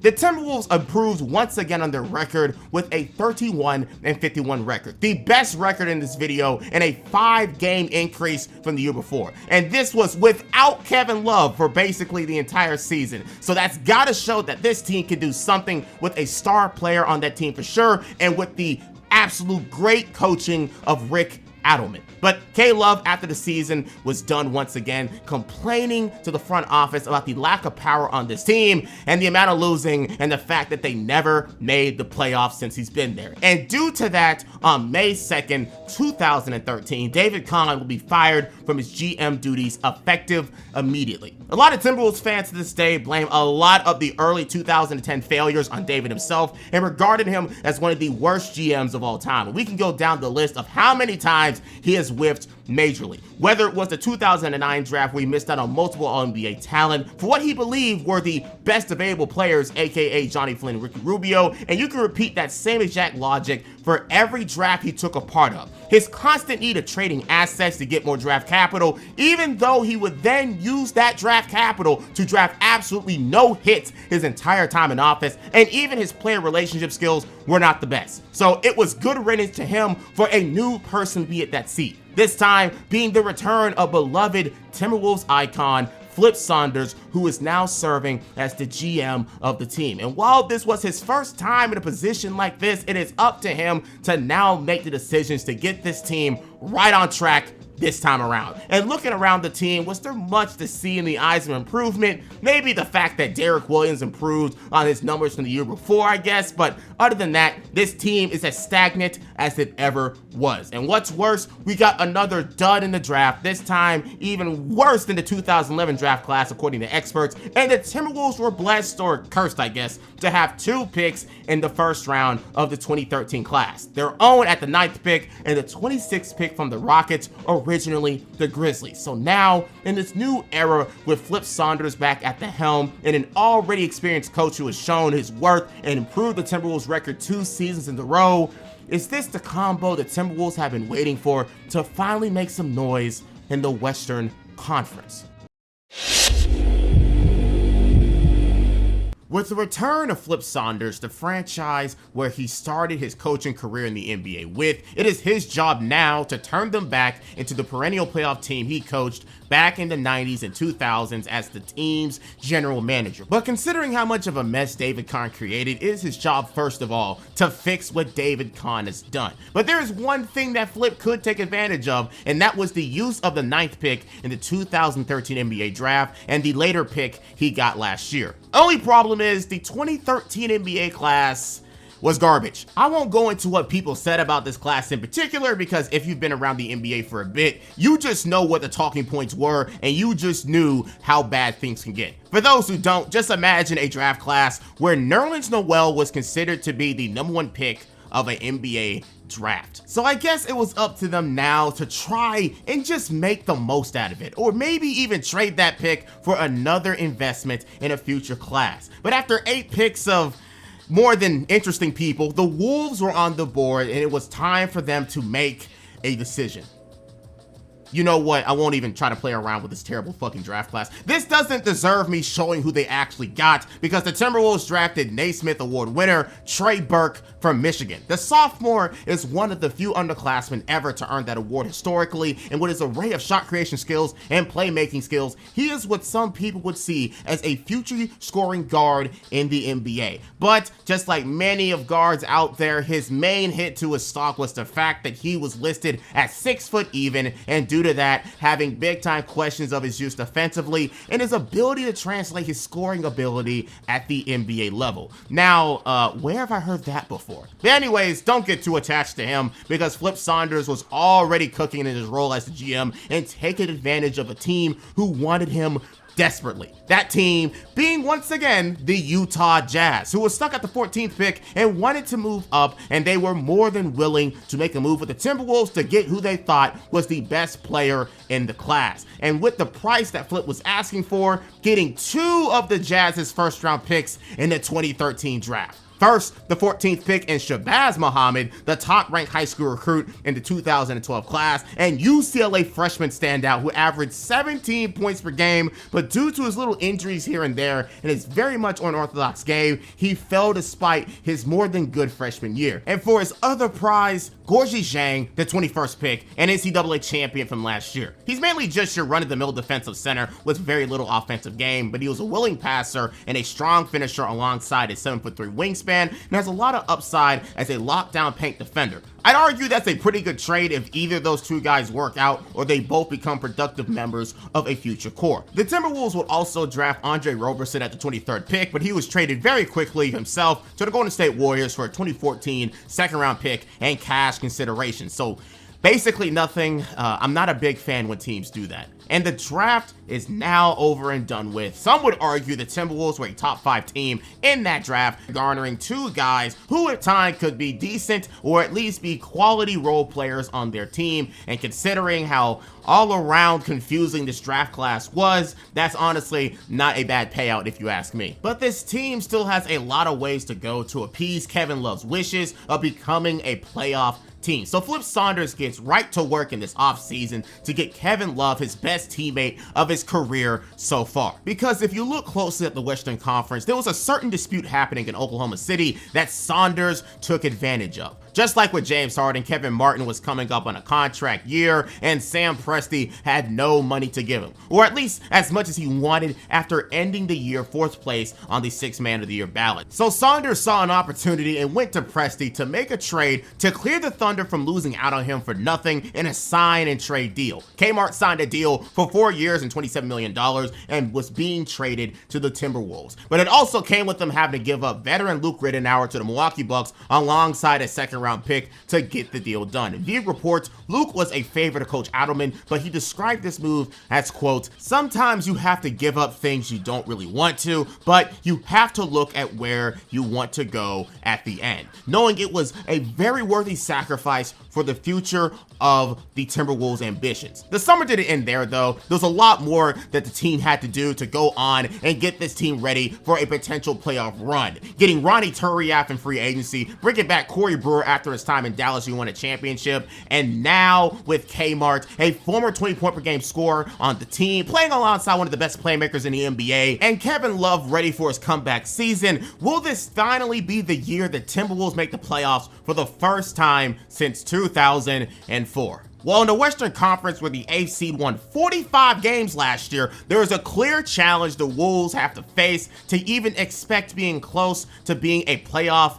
team. And with a day 1 starting lineup of Ricky Rubio, Kevin Martin, Corey Brewer, Kevin Love, and Nikola Pekovic, name-wise, that isn't that bad of a starting unit, especially if Kmart can get back to where he was as a Sacramento King. And with a 7-4 start, the Wolves were on their way to exceeding expectations and making the playoffs finally. But the reason I stopped there was because Flip Saunders was going to have to make one more move, one more tiny itty-bitty change to this roster. Because it's time to talk about the second pick of the 2011 NBA draft, Derrick Williams. Throughout his last 2 years, Williams has enjoyed a very big role on the team and trying to find his place in the league as a rebuilding Timberwolves team was using him all they could. But in this season so far, he has seen his minutes decrease big time, dropping from 25 a night to now a sporadic 12 a night. And according to ESPN, Rick Adelman talked about the situation saying, quote, "I just didn't foresee Derrick being able to play much." And with Derrick being more than frustrated with this change, Flip Saunders decided to trade him to the Sacramento Kings, another tanking team looking for youth, for the services of Luke Rashaw and Ba Mute, a defensive veteran who can play his role way better than Derrick. But now, once again, we gotta talk about just how bad of a job David Kahn did in retrospect with his draft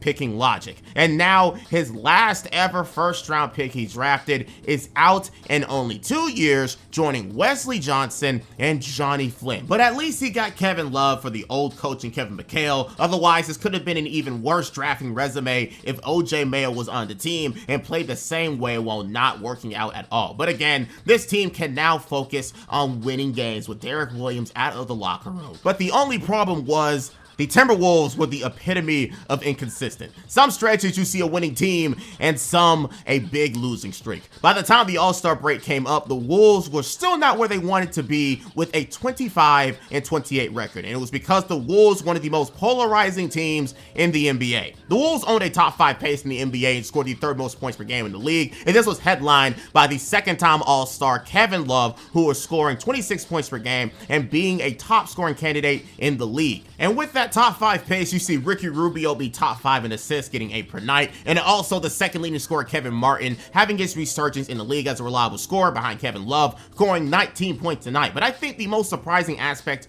of this team was the fact that the second round pick Nikola Pekovic joined them in this offensive dominance, scoring nearly 18 points tonight. However, was an inconsistent part of this team due to injuries, and Corey Brewer himself scoring 12 points tonight and almost averaging 2 steals a game alongside that, being the best version of what people expected he was going to be after he got drafted 7th overall in 2007. But why in the world was this team under 500 after speaking about all of these positives the team pulled off? It's because inside the three-point line, this team couldn't defend a traffic cone, allowing teams to shoot a near-league high 51% from the 2-point area. A tragedy of a stat for a team trying to make a playoff run. But even with that, you see a new side of Kevin Love this year, because Kevin Love would become a playmaker who is now averaging a career high 4 assists per game and earning his first triple-double against the Nuggets right after the All-Star break. He also broke another Timberwolves record in March, where he became the franchise leader in 3-pointers made in the season, passing Rashad McCants 142. And lastly, he became the first ever player to score 2,000 points, grab 900 rebounds,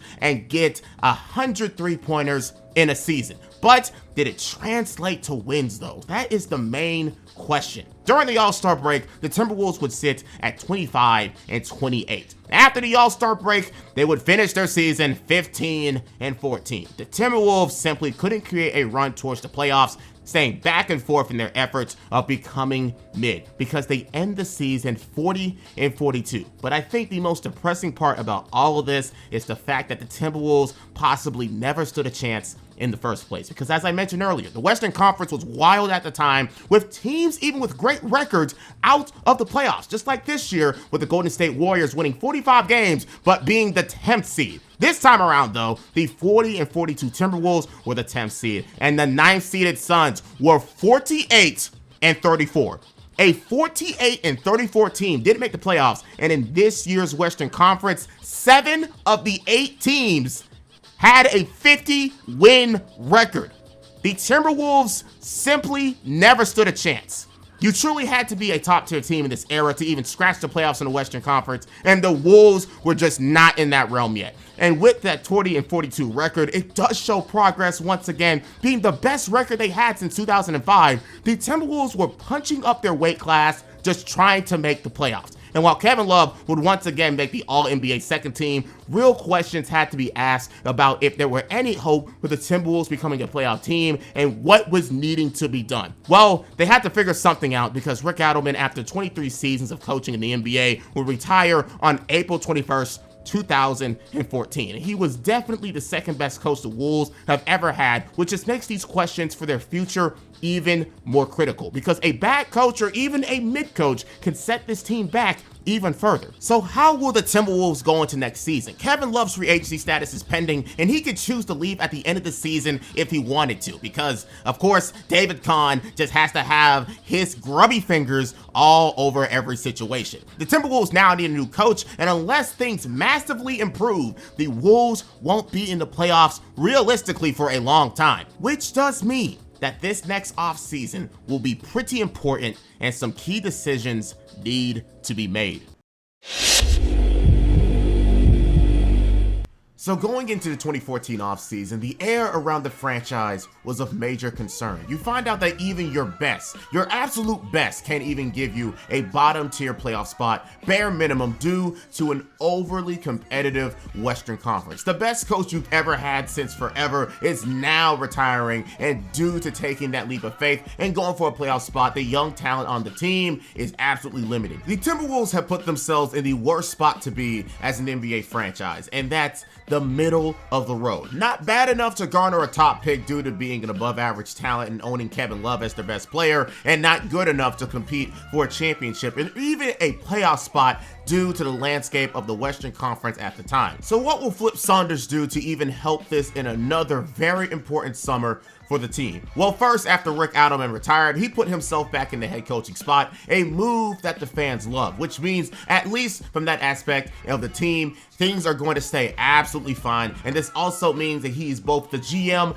and the coach, aka the president of basketball operations. But with that power he has, he'll be able to go under making this team in his image well enough to go back to the playoffs for the first time since 2005. Well, first, he had to act as the GM because the Timberwolves are in big time trouble. The ghost of David Kahn would come back to haunt the Timberwolves once again because due to his awful negotiation skills with Kevin Love during his extension talks, K-Love has huge leverage as a player and decided enough is enough. There is a huge rumor that K-Love is not going to accept his player option in the next summer's offseason, which means he is basically asking out via trade. A huge blow to the likes of the Timberwolves fandom for sure, as their most successful player since KG, but arguably is a sigh of relief. Kevin Love wanted to win and the Timberwolves couldn't provide, so he asked to be out and has been frustrated for a long time with that in mind. But this also serves as good news because Kevin Love can be traded for a big time package to help their future and allow them to tank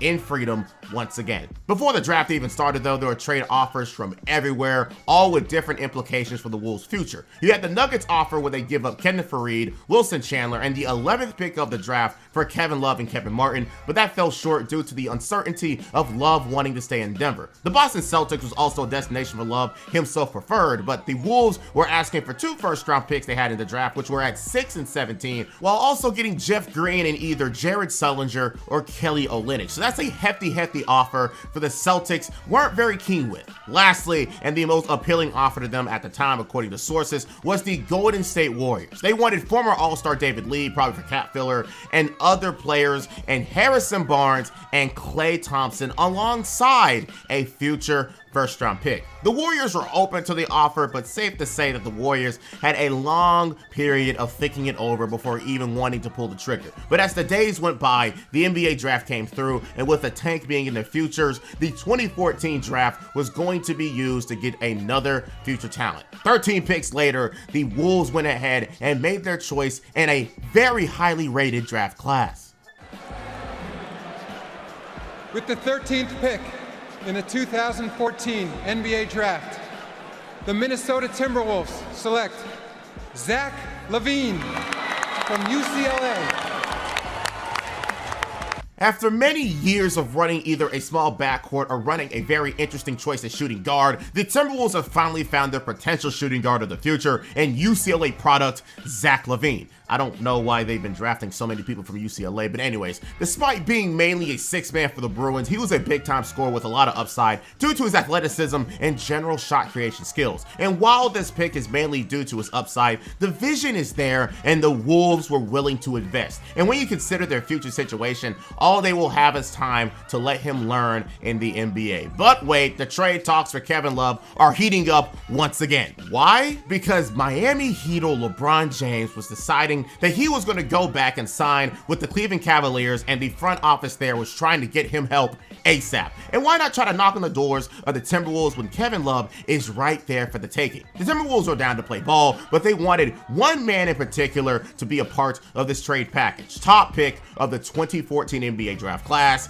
Andrew Wiggins. And it only made sense. They gave you the future of their franchise for a player that will obviously make the Cavaliers a top trio in the NBA with LeBron and Kyrie Irving. As you expect, the Cavs didn't want to do that at first, but after 2 months of negotiations, the deal of the summer finally went through.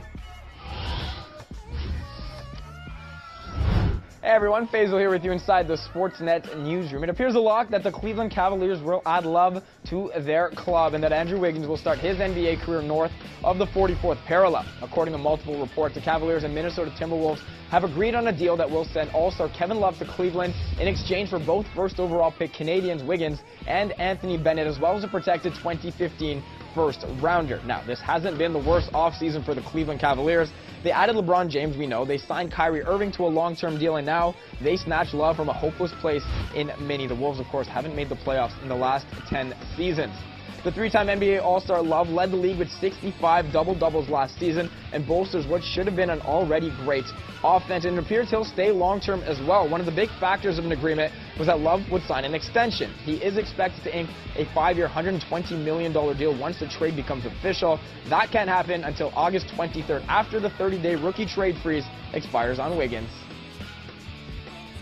August 23rd, 2014. Kevin Love will be traded for Andrew Wiggins, Anthony Bennett, and a protected 2015 first-round pick from the Cavaliers. The NBA world thought the Timberwolves were robbed in that trade for the sole fact that all they got for an all-NBA worthy talent was a busted Anthony Bennett, a protected first-round pick, and the first overall pick of the class, Andrew Wiggins. Kevin Love made it very, very clear to the Minnesota Timberwolves and to everybody involved that he was not going to sign with anyone after this upcoming season but Cleveland. So essentially it was a foregone conclusion that today's events that have been reported was going to come down. We understand it. I still find it unacceptable on the part of Minnesota, and as fond as I am of Flip Saunders, I'm very fond of Flip Saunders, drop the ball on this. There's no other way to slice it. They can sit there and they can come back and they can engage in revisionist history all they want to. But in the end, Anthony Bennett, Andrew Wiggins, and a protected 2015 first-round pick is not good enough for Kevin Love when you had the opportunity before LeBron James announced that he was going to Cleveland, even though he knew beforehand he was going. That's why Dion Waiters said that he got a call from LeBron James prior to his announcement. He knew what time it is.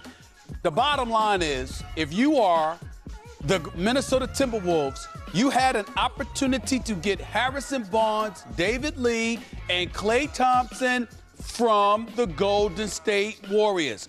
Andrew Wiggins, unless he becomes a superstar in conjunction with Anthony Bennett, does not measure up to what Golden State had to offer. Minnesota dropped the ball, plain and simple. But the reason they took this trade despite of that was because Andrew Wiggins has all-time potential according to scouts and the NBA world. Better than the combination of Klay, Harrison Barnes, and David Lee had to offer. As the top recruit in his high school class, he was thought to be one of the most complete players in the high school ranks since LeBron James himself was in high school and was given Kobe Bryant comparisons. And when he went to Kansas, the talks about him shined even more and more as he dominated the college game, making every game look so easy and effortless. With all of this hype, it made Wiggins seem like a shoo-in to at least be an all-NBA worthy talent with time and someone who can lead this franchise in a few years the same way Kevin Love did in the past. But doing this is basically what made it look like a one-for-one deal for Kevin Love, and banking on Wiggins to produce was thought to be the most riskiest trade they could ever do and could potentially be an all-time worthy bad trade in retrospect if everything falls apart from it. And I think it's also necessary to add that this trade was a 3-team deal where the Wolves also obtained Thaddeus Young from the 76ers while giving up Alexis Fed and Luke Rashaw and Bahamute. So they did get another young player in that trade to add to the youth, but anyways, they had what they thought was the next Kobe Bryant on their hands, and if a young scoring guard in Zach LaVine would have worked out alongside him, this duo could be doing a lot in years come. With this, the Timberwolves can rest and start their second tank in this video, led by Andrew Wiggins, who is going to be the future of this franchise again with time. And while they still had Ricky Rubio, who's 24, Shabazz Muhammad at 22, and I guess Anthony Bennett, the time this young team had to see if they can grow was massive. Now finally in the 2015 season, this team can start with zero expectations. They can lose in peace, and Minnesota fans can watch over the progression of Andrew Wiggins to see if he was actually worth the K-Love trade and to see if this kid can actually become the modern version of Kobe Bean Bryant. Well, in the first few months of the Andrew Wiggins experience, he held the usual standard of a first overall pick, winning 2 straight Rookie of the Month awards, but in his first few months in the league, he would struggle to an extent, averaging 13 points per game and barely shooting over 40% from the field. But when you're playing in the Western Conference and most of all, the offense runs around you, there is only a few handful of rookies historically who can take that and strive as a underdeveloped rookie. And when you look at the fact that Ricky Rubio would get a horrible ankle sprain early in the season and Nikola Pekovic would even struggle with his own ankle issues, it would only make Andrew jobs that much harder on an already tanking team. In the background though,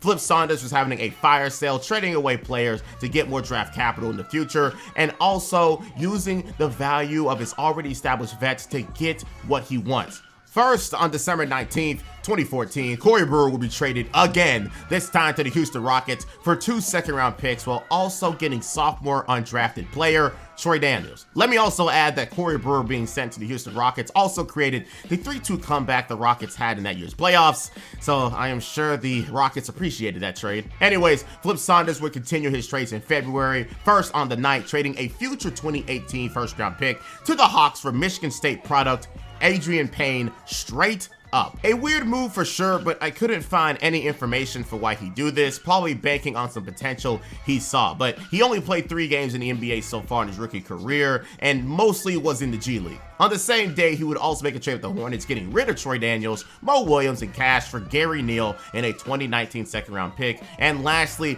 the trade of the season for the team. Because on February 19th, 2015, the Timberwolves would trade 2009 lottery pick Thaddeus Young to the Brooklyn Nets for a then 38-year-old Kevin Garnett. A well-received reunion for the GOAT of the franchise, who has been gone for 8 years, ever since the beginning of this timeline video. Was it worth giving up such a versatile player in Thaddeus? Well, we're not going to talk about that because KG is back and that's all that matters to Timberwolves fans. But looking back at this team in general, they were doing what was expecting, and that was losing. At the All-Star break, they sat at an abysmal 11-42, the worst record in the NBA, but with the caveat that the Wolves had their own pick of the future outside of 2018, and the Wolves were happy to know that the 2015 NBA draft class had some bangers in the top 3 that they were almost guaranteed to have. As of right now though, Andrew Wiggins is improving as the season goes on and learning the NBA day by day and increasing his averages. In January alone, he averaged 20 points per game and shot 47% from the field, a clear improvement to where he was originally, showing huge potential, playing this way only 3 months into his NBA career. And as he won another 2 Rookie of the Month awards that year, you wouldn't be surprised to know that Andrew Wiggins won the Rookie of the Year award in the 2015 season in near unanimous fashion. As the Wolves predicted, this 19-year-old rookie's upside was through the roof and could even be more valuable than what Klay Thompson and Harrison Barnes could provide as young players. It might take a few seasons, but Captain Canada Andrew Wiggins could really be the future of the Wolves and make that trade that we talked about earlier very much worth it. But speaking of that, how are the rest of the young core doing?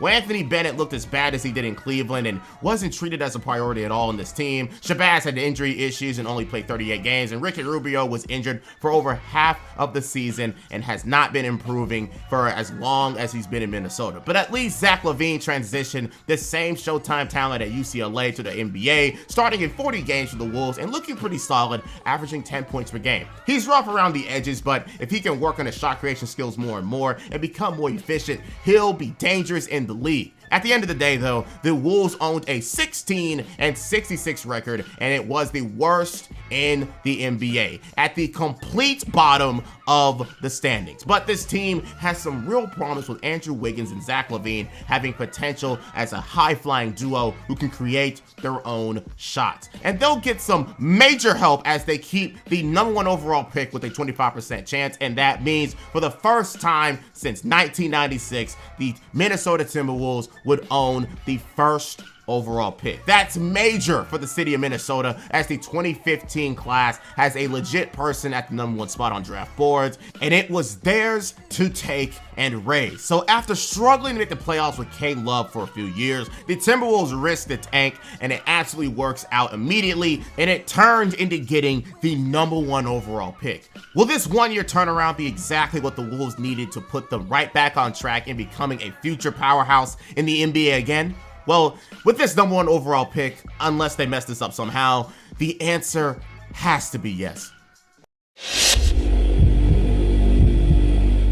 It's funny to think that the Timberwolves in this year now have access to the #1 overall picks in the last 3 drafts. First, in 2013, in Anthony Bennett, even if his quality of play is more of a G leaguer. And of course, the second, the projected prodigy in Andrew Wiggins, who finished his rookie season with high regard and hoping he can compound on it going into next season. But now the Timberwolves this time around can choose the first overall pick of the 2015 class, and in 99% of the draft boards, there is one clear #1 option, and he himself is thought to be dominant in his own right and could be a future All-NBA level player. First pick in the 2015 NBA Draft, the Minnesota Timberwolves select Karl Anthony Towns from the University of Kentucky. Karl Anthony Towns Jr. His story sounds like just like any player of his thought-to-be caliber. Top 5 recruit in the 2014 high school class, a part of the legendary Blue Blood program in Kentucky, one of the leaders of one of the best teams in Kentucky history, going 34-0 in the regular season and making it all the way to the Final Four where they lost to Frank Kaminsky's team in Wisconsin. But the thing about Cat, despite averaging a modest 10 points, 6 rebounds, and 2 blocks a game, was the fact that Karl Anthony Towns had big-time potential. He just wasn't able to show it consistently on a very much stacked Kentucky roster. At 7 feet and 250 pounds, he has the body to dominate anyone in the league day one, and already shown he's a willing defender with his 2.3 blocks a night. But what made him so fascinating as a prospect and as a future NBA player was the fact that he can create his own shot at his size and his ability to spread the floor with his 3-point shooting. But again, he wasn't able to show much of it at all at Kentucky, so while the tape is limited, the potential is clearly there, and the Timberwolves willing to bank on that over the dominant Duke product Jahlil Okafor, who clearly showed what he can do at Duke, and D'Angelo Russell, one of the nation's best guards,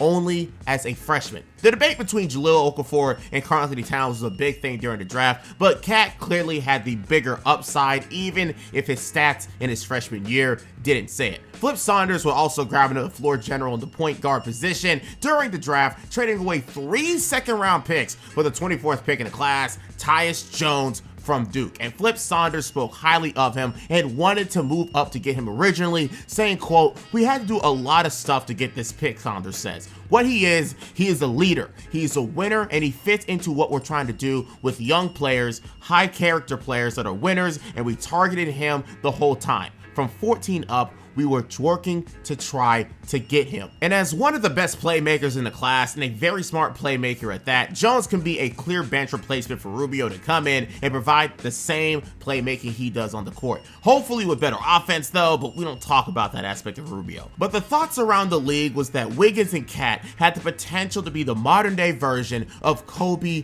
and Shaq. A crazy comparison for sure, but that's just how much hype people had around the do-it-all shot creating Wiggins and the potential of a dominant force in the paint with Cat. It's funny to think that even in the very early days of NBA YouTube, that was even a talking point. But for the rest of the summer, Flip Saunders went about adding veterans to help around with the development of the team. Andre Miller and Tayshaun Prince were the main pieces, while Kevin Garnett got signed back on a new 2-year, $16 million deal. Is that a bit much for a near 40-year-old KG?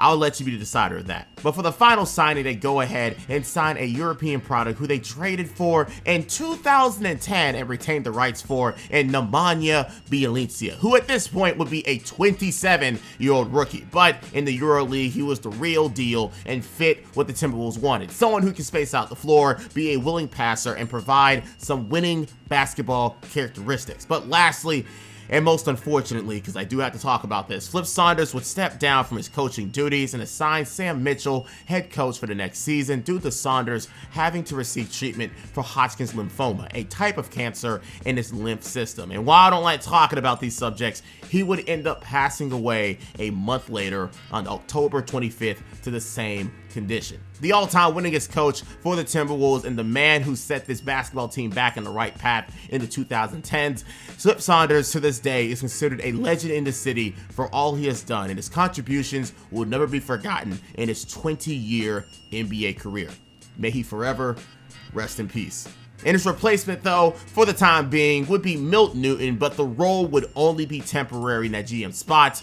I'm sure. And only 3 days later, the 2016 season would start, and with a new coach at that. But this season, things would be different. And I mean, it was more of the same in the losing category, but this Timberwolves team was actually fun to watch. With a day one starting lineup of Ricky Rubio, Tayshaun Prince, Andrew Wiggins, Kevin Garnett, and Karl Towns, this team would actually start the season 8-8, and it was for a lot of interesting reasons. First, you had Andrew Wiggins assume the position of the true first scoring option on the team, taking 17 shots a game, where he scored 21 points a game to start the season. Second, almost immediately, Karl Towns would show his real game that he wasn't able to do at Kentucky, given the second option role on the team. This would be shown as soon as his second game of his career, where he would score 28 points, grab 14 rebounds, and block 4 shots against the Denver Nuggets, alongside the fact the Wolves also had scorers and Zach LaVine and Shabazz Muhammad off the bench getting buckets, and Ricky Rubio starting off strong playmaking wise. Now, while this team would come back to earth as the season went by, the Wolves would remain a very fun team to watch despite the L's they'd racked up. And as the season went by, the thoughts about Andrew Wiggins and Cat being a future duo of the league became stronger and stronger. Karl Towns would go about winning 4 straight Western Conference Rookie of the Month awards from January to March, and it was deservingly so, owning monster averages in his rookie season with 18 points, 10 rebounds, and a block and a half per game. That isn't normal rookie numbers. That's numbers of a budding all-star ready to break out, if not all-star numbers depending on who you ask. His NBA-ready body came in super useful in the league, being able to body whoever he wanted on day one of him being in the league, and it showed on the stat sheet. His best game would come in February 10, 2016, where he would get the Toronto Raptors hell, scoring a career-high 35 points with 11 rebounds and also blocking 3 shots. His ability to come in and already be a menace in the NBA made the Kevin Love trade that much more worth it, as it turned into the duo of Cat and Wiggins in the future. Speaking of which, Wiggins would also improve himself in his improved role, scoring a career-high 20 points per game, and it may have only been a minimal increase, but to average 20 points in the NBA is hard enough to do on a 9-to-9 basis in any fashion, especially as he would improve his shooting splits and efficiency, if ever slightly. It's funny though, seeing how Cat's rookie season almost overshadowed the progression of Andrew Wiggins, because in the 2016 season, Cat would end up being top 20 in scoring, top 10 in rebounds, and even top 10 in blocks per game. And he actually did something Wiggins is yet to do, and that is win a Player of the Week nod as a rookie, which he did on April 11th, one of the last weeks in the NBA season, helping the Wolves go 3-1 in that span and averaging 19 points and 9 rebounds a game. And as a tiny little cherry on top, he'd even win the skills competition during the All-Star break. This rookie season is absolutely everything the Wolves wanted from Cat and more, but things are even looking more promising as you look down the roster. Zach LaVine will become one of the most efficient bench scorers in the NBA, averaging 14 points per game and shooting nearly 40% from 3. An absolute transformation from the year before, and if he can snag that starting shooting guard spot, the Wolves can cause some real issues to the league in a few years. And yes, I did forget to mention the fact that he won the dunk contest last year.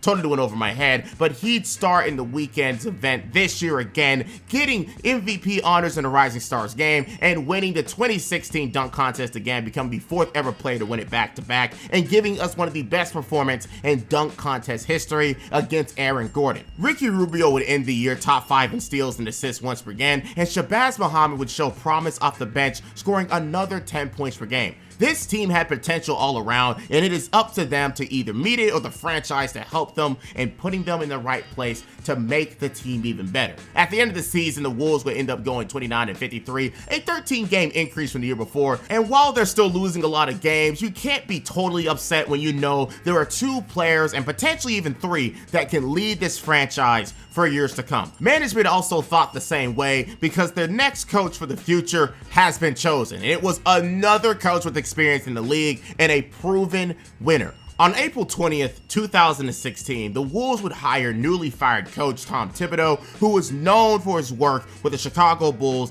and their success. Also, the downfall of a certain Derrick Rose, but this ain't the video for that. We've seen what happens when this team is coached by someone who knows what they are doing, and with Tom's knack of creating gritty teams, the Wolves can actually start playing like Wolves after he's done training them and eventually turn them back into perennial playoff threats. And when you also add the fact that they had that bad record, it also means the Timberwolves get to try to add another piece to this complicated puzzle in the 2016 NBA Draft. Another highly rated class, and they are awarded with the 5th pick in the draft. Can the Wolves make another amazing pickup in the draft to add to this young core of Cat, Wiggins, and Levine to make themselves a future championship core under Thibodeau?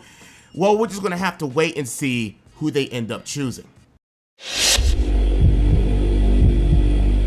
The Minnesota Timberwolves are once again ready to take the next step as a franchise. First, they got 2 top-tier young players in Andrew Wiggins and Karl Towns, who can be a dynamic duo for years to come and have limitless potential. And secondly, they now signed and hired a top-tier coach in Tom Thibodeau, who is known as one of the best defensive minds in the NBA, who could potentially even make the young duo better with his basketball philosophy. And now in the 2016 NBA Draft, the Wolves have a top 5 pick once again in a great class. Sucks they won't be able to get the top guys in LSU's Ben Simmons, Duke's Brandon Ingram, and California's Jaylen Brown. But with a clear top tier of the guys gone, they can try and make the most out of getting the second best option in the next tier of players down. According to reports, the Wolves worked out had major eyes on the likes of Kentucky's Jamal Murray, Oklahoma's Buddy Hield, and Providence's Chris Dunn, all playing the same position, the either point guard or shooting guard spot. So with that top 3 in mind, who will be trusted with the keys of the backcourt alongside Ricky Rubio? In the 2016 NBA Draft, the Minnesota Timberwolves select Chris Dunn from Providence College. See ya. When it comes to point guards, you usually imagine someone fast, sneaky, and slithery. Well, with the 5th pick of the 2016 draft, it is anything but that. Chris Dunn is a physical specimen at the point guard position at 6'4" and 220 pounds. Chris has the body of an NFL player and used it to bully and break down defenders at Providence, making everything look so easy. Add alongside the fact he turned that physicality into becoming a top defender in NCAA ranks and became a 2-time Big East DPOY, and there is a reason why he went so early in this class. In his senior year at Providence, he scored 16 points a game, garnered 2.5 steals a game, and even had a knack for playmaking while also being a decent 3-point shooter. He looked like the real deal, and the Wolves were willing to bank on the upcoming 22-year-old to be able to compound on that, rather than the 3-point marksman in Hield or the dynamic score freshman Jamal Murray. But you wouldn't be surprised to know that Tom Thibodeau was actually taking the lead for who was going to be chosen, as he was given the role of president of basketball operations for the Timberwolves owner Glenn Taylor to create this team in his own image. And he viewed Dunn as the perfect point guard for his system, someone who is tough, plays defense, and has a very high basketball IQ. There were plenty of talks about that pick being traded for the Wolves to either move down or try to trade for a star, but at the end of the day, Tibbs got what he wanted all along and drafted Dunn. But with Tyus Jones, Ricky Rubio, and Chris Dunn all being together on the roster next season, there's going to be a real battle for who becomes the point guard of the future and who gets the point guard minutes in the rotation this upcoming year. The rest of the summer will remain kind of quiet though, signing veterans like Brandon Rush and Cole Aldridge, but before the season would start, the 21-year Minnesota legend Kevin Garnett will retire and be waived on September 24th, 2016. He was originally going to play another year, but due to knee complications from the year before, we only played 49 games, he decided to go on and hang it up and retire. But going into the 2017 NBA season, were there any hopes for the Timberwolves to make a surprise run at a playoff spot?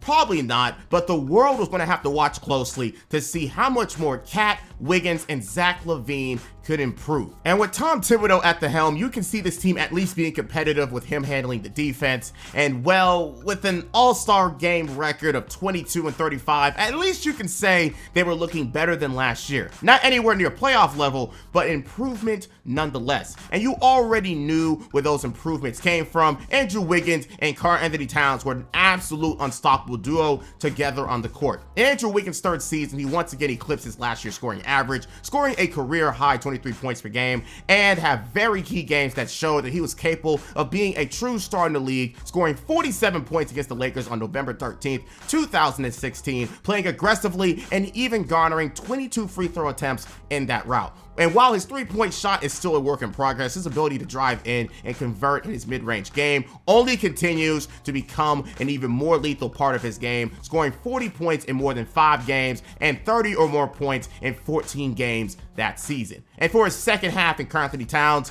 well, it's funny to say that he actually played better than Andrew Wiggins, which is crazy to say in only his sophomore year. But as centers go, he truly showed his actual capabilities with the help of Tom Thibodeau, playing him 37 minutes a night, which is nearly at the top of the NBA. With this trust, he averaged a monstrous 25 points, 12 rebounds, 3 assists, and a block and a half per game, while also stretching his game out to the three-point line, taking 3 a game and making 36% of them. I hate to say it, but in only his second season with this team, this has truly became Cat's team game by game. But once again, the progress of Karl Anthony Towns was toppling over Wiggins, and it truly did show on the stat sheet. But never mind that though, this duo was still lethal together, with them both being top 15 in the NBA scoring wise, and also as a duo combining 49 points per game. But wait, some of you may be asking, didn't you mention how this team could have been a trio with Zach LaVine's progression? Well, Zach himself had an amazing start to the NBA season, averaging nearly 20 points per game himself, something that historically speaking, only a few group of players have ever been able to do, as Zach averaged 19 points per game and improved his shot quality and conversion. The only problem there was the fact that on February 4th, 2017 against the Detroit Pistons, Zach LaVine would tear his ACL, causing his year to end prematurely and causing the Wolves to lose out on a full year of amazing offensive hoops from this lethal trio. The Timberwolves have something going on here with this young group, all who are under 22 years old, by the way. And all the Wolves had to do was put the right pieces around them to really be a threat in the ever-populated Western Conference. Which, if you think about it, is kind of a tough ask, considering it's hard to get players to even come to Minnesota in the first place. But speaking of which, what about the people already on the team? Is there any chance of there being some extra homegrown talent becoming a part of the future themselves? Well, Ricky Rubio has been in town since 2009. Well, technically a couple years later, but you know what I mean. But his game has stayed relatively the same since he has been on the team. With more targets to pass to, he is now averaging 9 assists per game for the first time in his career, but his offensive game is so limited and he's never been a consistent threat to score. Well, really ever. Sucks they missed out on a certain Stephen Curry, who at this point is a 2-time MVP and a champion, who they were locked out of getting so many years ago. Gorgui Dieng, the starting power forward at this point, is 27 and a pretty decent rim protector, but he's going to eventually meet his peak and start regressing soon. Shabazz Muhammad stays a consistent and reliable bench scorer for the Timberwolves and could stay that way if they decided to keep him. And finally, for our 5th overall pick of the class, Chris Dunn isn't a major contributor of the rotation at the moment due to Tom Thibodeau's coaching style, so he's stuck playing under 20 minutes a game and simply doing what he can at that time and trying to get more playing time. But Tom drafted him for a reason, so his development will be tracked with very close eyes. But back to our stars on the team. On April 11, 2017, Karl Anthony Towns would surpass Kevin Love for the franchise leader in points for a season. Something that he took to do in his 6th season, Karl Anthony Towns did in his 2nd season in the NBA. If this doesn't say future of the team, then I don't know what does to you. He also became the first player ever, yes, you heard me, ever, to score 2,000 points, grab 1,000 rebounds, and make 100 3-pointers in NBA history in a season. It's a blessing to have the first overall pick of the class, and for the Wolves to be lucky enough to be a part of the 2015 class and get such a special talent should be absolutely appreciated, especially for as fast as Cat is progressing. And for Andrew Wiggins, he continued to stay consistent in his scoring efforts, tying the franchise record for most games scoring 20 points in a row, continuing to show his talents as a shot creator. Once again, while the Wolves only went 31-51, it's still an improvement from the year before, and their efforts become a playoff team with this trio of players. They absolutely have the blueprint to success. They just have to find a way to get better immediately. Not too hard immediately, but just finding the little pieces together that can make this team at least win 45 or more games and make the playoffs. And as they already own the 10th best defense in the NBA this year, they have to address their still poor 27th ranked defense despite despite being coached by Tibbs. But hey, Zach LaVine will be back next year, and the Wolves have the 7th pick in this next year's draft to use to add more talent. However, the Wolves were more than willing to trade their pick last year, so wouldn't it be surprising to see GM Tibbs try and use this pick as bait towards a potential star and level up this team immediately.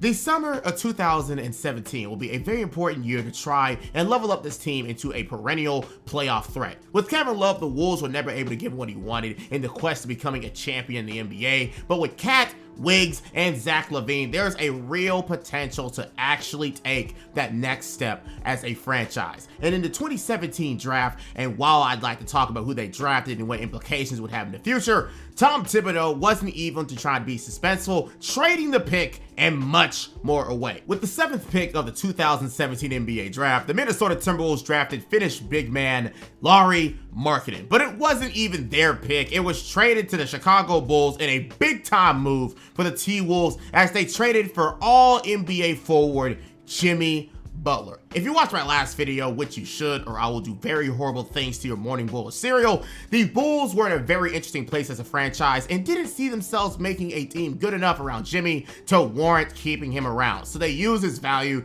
to make a trade to the Timberwolves. The package for Jimmy ended up being Chris Dunn, the 5th overall pick from last year's draft, Lauri Markkanen from this year's draft, and finally, Zach LaVine. A true gut punch for Timberwolves fans out there, seeing how this super dynamic young player with all-star potential was traded for Jimmy. And while sacrifices had to be made, and to quote Thanos from Infinity War, a small price to pay for salvation. Because either the Wolves would have to wait around to see if the trio could work out and handle the other roles on the team as they go, or address it immediately to put yourself in the place you're looking to be. And in the case of Jimmy Butler, who is turning 28 years old, he has plenty of years of basketball left to give. So it's not like it's a move with very little time to work. Until later, but we'll talk about that later. They have at least another good 3 to 4 years, or even more as long as he stays in his prime and the other two continue to improve and stay healthy. But Tom wasn't done making moves. If Minnesota was going to make a playoff run, Cat, Wiggins, and Jimmy are not just good enough together. Tom was going to round out the rest of the roster with pieces he seems as worth it. But it would come with some very interesting picks and decisions. First, only a few days later after the Jimmy trade, the T-Wolves would trade the longest tenured player on the team, Ricky Rubio, to the Utah Jazz for a measly 2018 first-round pick. While the trade wasn't very popular with the fans, the truth is the Timberwolves were A, trying to trade him since last year and were very close to trading him for Mike Conley. B, Rubio probably isn't what you want in a modern-day starting point guard if you're actually trying to make this a finals team, if he can be abused for his lack of offensive game. And finally, C, the reason the Wolves didn't ask for much was due to the fact that Thibodeau was trying to take advantage of getting rid of his 2-year, $29 million deal and letting it be somebody else's problem, because Tom was ready to sign some proven vets to take this team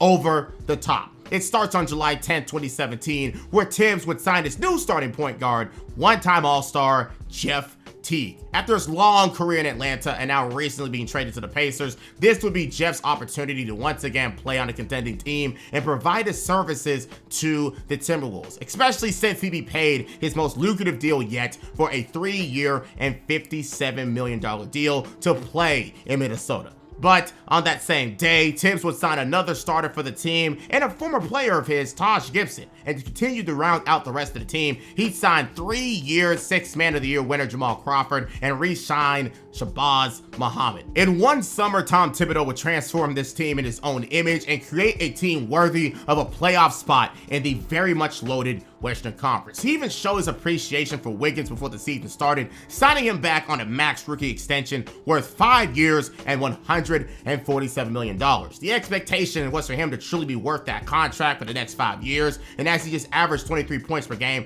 there is still more room for him to improve and become a winner with Jimmy and Karl Anthony Towns. And now, with the 2018 NBA season beginning, this team is totally transformed and completely different from the year before. Instead of being a young team with aspirations to become better, now this is a team with real expectations to make the playoffs for the first time since 2004, a 14-year drought. Just like the summer where the Wolves added Kevin Martin to take them over the top, Jimmy Butler is meant to do the same thing for this team. And with the projected starting lineup of Jeff Teague, Jimmy Butler, Andrew Wiggins, Taj Gibson, and Karl Anthony Towns, it was time for the Wolves to march back into the postseason for the first time in a long time. Was it going to be easy? Of course not. It's the Western Conference. Even winning 45 games could mean being out of the playoffs, as we saw earlier with Kevin Love. So this team may have to perform even beyond expectations to make a real run, and Andrew Wiggins would show himself to be pretty worthy of that contract early in the season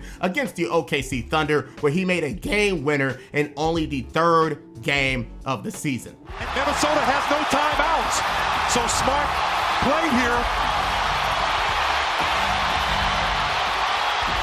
Wiggins spots up there, deep three's got it! He scores it at the buzzer to give the Timberwolves the victory!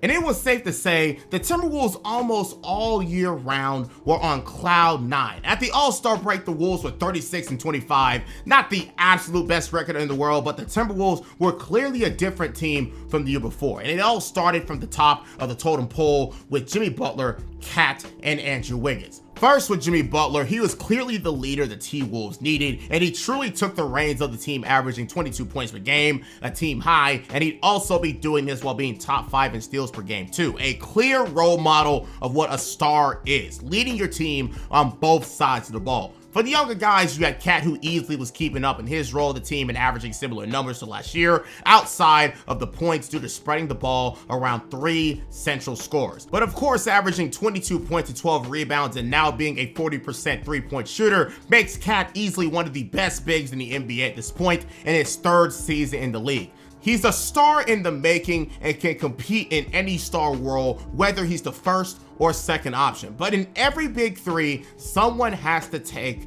the backup role, and that went to Andrew Wiggins, or at least he put himself there. We'll get to that claim later though, but in this season, Andrew Wiggins would see his numbers drop back down to his rookie form. It's crazy though, because Wiggins would actually take the most shots per game on the team, but converted on less of them and didn't look the best in games. His free throw numbers would also fall down to 76% to a horrible 64%, which is a real concern for someone who looked so good last year. Did he not like how the team was structured? Was he uncomfortable in his role? There's some type of real issue here that someone's going to have to answer, but as long as this team is winning, then it's really hard to call out the issue here. But also at the All-Star break, the Timberwolves would have 2 representatives in the game, with Jimmy Butler in his 4th ever selection, and finally Karl Anthony Towns getting his 1st ever selection in the All-Star game. Funny enough though, Jimmy Butler would do a rare act and actually skip the All-Star game altogether to get ready for the later half of the season, but it's a real achievement to see the Timberwolves are back competing in the NBA world with 2 All-Stars and a potential 3rd in Wiggins.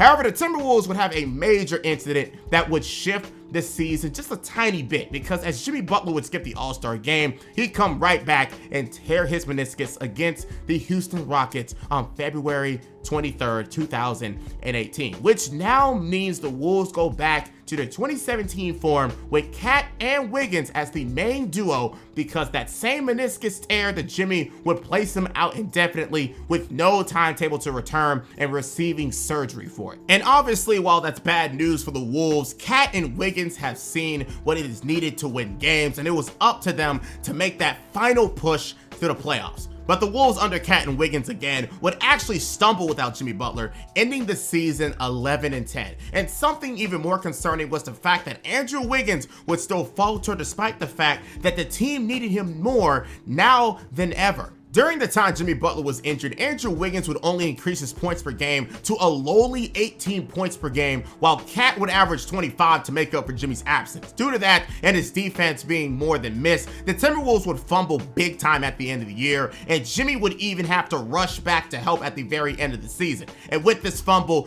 the Wolves would end the season 47-35, a big time improvement from last year with the addition of Jimmy Butler, sure, but this would also be the best record the Wolves would have since the 2003-04 season, where they went 58-24. The same year they made it all the way to the conference finals. Now, obviously, they weren't going to do all of that, and the reason for that was because winning 47 games and being 12 games over 500, the Wolves would end the year as the 8th seed. And while you think that's fine, the Western Conference saw a 2-game difference from the 9th seed all the way up to the 4th seed this year. A crazy time again to be in the Western Conference for sure. But that also means that the underwhelming performance of a missing Jimmy Butler Timberwolves only stinged that much more. Where he was injured, the Wolves were the 4th seed in the West and had a 4-game lead on the 8th seed. And with that 11-10 ending on the season, it almost took them out of the playoffs. But they made the playoffs, and that's all that matters. So let's just go on and get away from the negatives just ever so slightly, because the Wolves will make the playoffs for the first time in a decade and some change, and there were players to award for this season. Firstly, Jimmy Butler would earn all NBA 13 honors and all defensive second team honors, and next, Cat, for the first time ever, would make the all NBA third team alongside Jimmy Butler. They were truly one of the best duos in the NBA this year, and this nomination would only solidify this for the rest of history. But I know Jimmy Butler doesn't care about that. He is looking for an NBA championship, and due to being the 8th seed, it'll only make that road harder. Something he for sure doesn't appreciate from the young leaders on the team, fumbling this so hard where they could have had an easier road. Speaking of which, their first opponents for this playoff run would unfortunately be the best team in the NBA that year, the Houston Rockets, led by MVP winner James Harden and his cast of characters. Again, the drop off they had when Jimmy was injured was not appreciated, having to face prime James Harden, who is the best scorer that year and also has a team around him ready to shoot the most threes in the NBA that season. And for the Timberwolves, they were still a bottom 5 defense in the NBA, with Jimmy being one of the true saving graces as a solo defender. But basketball is a team sport, and the Wolves are completely outmatched in this series due to that. Can a heel Jimmy Butler even try to compete with the Houston Rockets? Well, Game 1 showed a lot of red flags despite them only losing by 3 points, because James Harden would mark his impact immediately with a dominant 44 points and Clint Capella joining in for another 24 himself. But where the true issues lied would be from the big three, who only combined for 39 points together, and seeing all NBA member Cat get shut down for only 8 points in his NBA playoff debut. The only reason they stayed competitive was because of the combined contributions of Jeff Teague, Jamal Crawford, and newly signed Derrick Rose, who they brought in at the end of the season, who scored 16 points himself. But this series can't be won by a near 40-year-old Jamal Crawford and post-injury Derrick Rose. The big three needs to make something happen, or this season could be an absolute waste of everyone's time and effort. And they didn't do it in Game 2 either, getting shut down and only scoring 82 points as T-Wolves fans saw in horror the way Cat would get shut down again, only scoring 5 points, seeing Jimmy Butler only take 6 shots in general, and Andrew Wiggins only creating 13 points. A combined 29 points from the big three. Again, the Rockets are the best team in basketball with an unstoppable 3-and-D system ran by Mike D'Antoni to perfection. But this is just sad. These first 2 games made an absolute mockery of a near 50-win team. Is the Rockets just this good, or are the Wolves just this plain bad come playoff time? Wiggins was already a slight disappointment in the regular season, but for Cat and Jimmy to be doing this is a total surprise to everyone viewing this series. They did surprise the Rockets in Game 3 with an onslaught of team basketball, with Jeff Teague, Jimmy Butler, and Wiggins all scoring over 20 points or more, and Cat and D Rose joining in with 17 and 18 apiece to secure the win. But the Wolves were once again embarrassed at home in Game 4, losing by 19 and beaten again for the final time by 18, ending the series and their season for this Timberwolves team. This isn't the way you wanted the Wolves to be beaten, especially losing all but 1 game by double figures. But the real story here was how the big three was mostly shut down all series, and the fact of how Clint Capella was bitching Cat the entire series.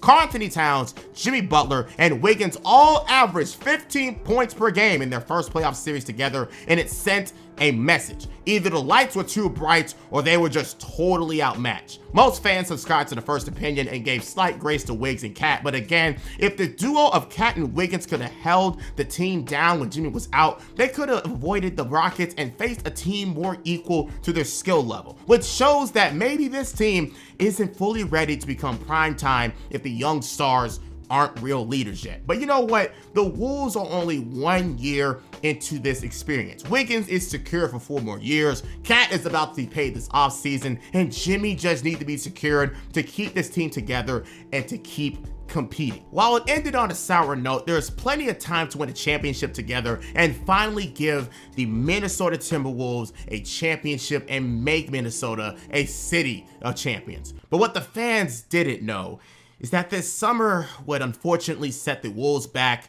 to square fucking one. If there's one thing every NBA team needs to stay afloat throughout the long and grueling NBA season, it's chemistry and cohesion as a unit. And the Timberwolves are about to see that a certain someone was about to turn themselves into the human version of oil and water. But after the disappointing loss to the Houston Rockets and also disappointing end to the regular season, questions would really start to form about if Cat and Andrew Wiggins can actually lead a team. Without Jimmy Butler last year, they looked mid at best when it came to creating victories, and in their first playoffs, it was even worse when they were game planned against day by day, rather than how things work in the regular season. But if they want to run it back, which obviously they can do, then how do they fix this issue? Well, is there any way to fix this issue?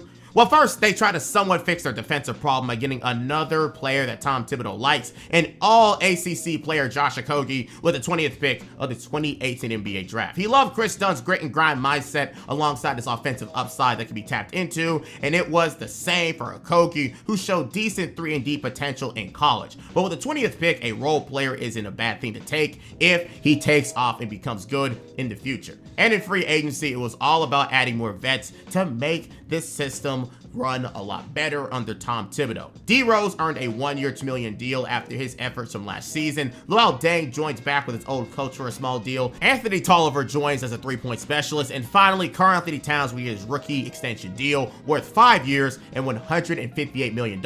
Absolutely deserved for his all NBA level season last year and his quick development as a top center candidate in the league. The thoughts were that they give it another try, considering that the trio had plenty of time to get it done, especially creating that cohesion and chemistry I was talking about come training camp.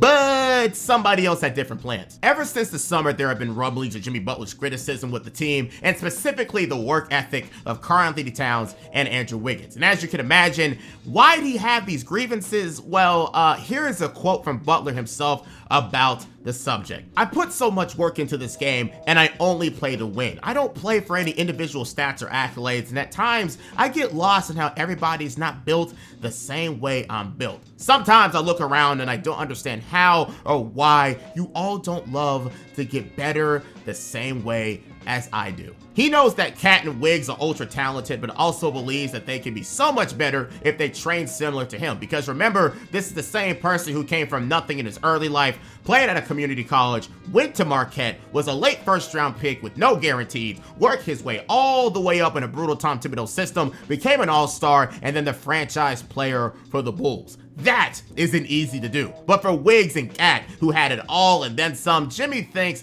that they are just going with the motions, and he ain't about that. So he rejects a 4-year, $110 million extension in July, but also requested a max of 5 years and $188 million for him to stay. Because guess what? If Cat and Wiggs can get the max, even though it's a rookie max, but you get what I mean, why does he have to take the high road and take less money despite being the best player on the team last year? And after not being with the team all summer, he finally went to Tom Thibodeau on September 19th and asked for a trade. The Timberwolves are again in another scenario where they must either trade a player or get nothing. He probably would have dealt with Cat and Wiggins, but their personalities just turned him off so badly that he wanted out after only 1 season. And after no trade happening, mainly because there was no guarantee about him staying long-term with whatever team he was traded to, he had to stay with the Wolves for the time being. But if he was already 1 foot out of the door, then he was going to make his true feelings known and create a very viral story. We all think Jimmy about to practice. Like, Jimmy want a new contract. Jimmy want a new contract. We think Jimmy gonna practice. Jimmy ain't practicing. Jimmy laying on there getting stretched out, getting massage while we running laps. We diving for loose balls. Tibbs said, "We're gonna scrimmage." Jimmy hop up. "I'm playing." Tibbs' hand go crazy. I'm talking about this one going super crazy. He like, starters, Jeff, Jimmy, Wig, Taj, Cat. Jimmy said, I ain't playing with them. D Rose was like, well, Derek, you're in the starting group. D Rose was like, all right. Jimmy said, I'm playing with them. He picked the Bad News Bears. It was there, no offense, but everybody in there, they wasn't gonna make the team. He like, I'm playing with them. We playing first game. Jumped the ball. He's like, I got Cat. I was like, oh shit. So Jimmy and Cat ain't like each other. We throw it to Cat first play. Jimmy steal it. Go down, score. They go down, score. Like, come on, Cat, post his little ass up, man. He can't guard you, blah, blah, blah. Jimmy like, fuck out of here.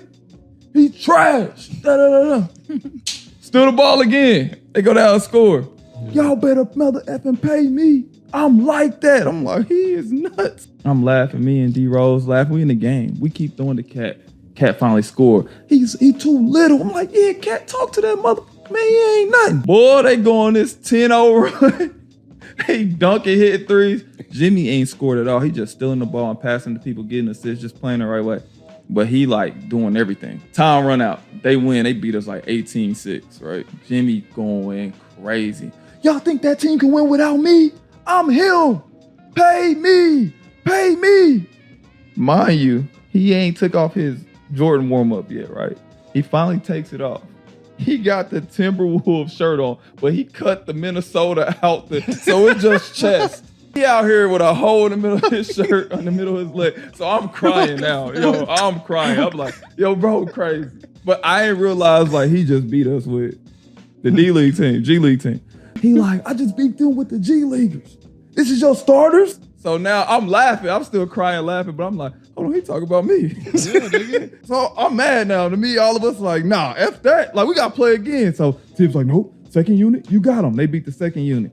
So we turned up. We all on sideline. Yeah, hey, come on, let's go. Yeah, we talking crazy. Jimmy just darts to the locker room. I'm talking about run fast as hell. We beat him. We all run in the locker room like, Jimmy, bring your ass back out here. We want to play again. Jimmy gone.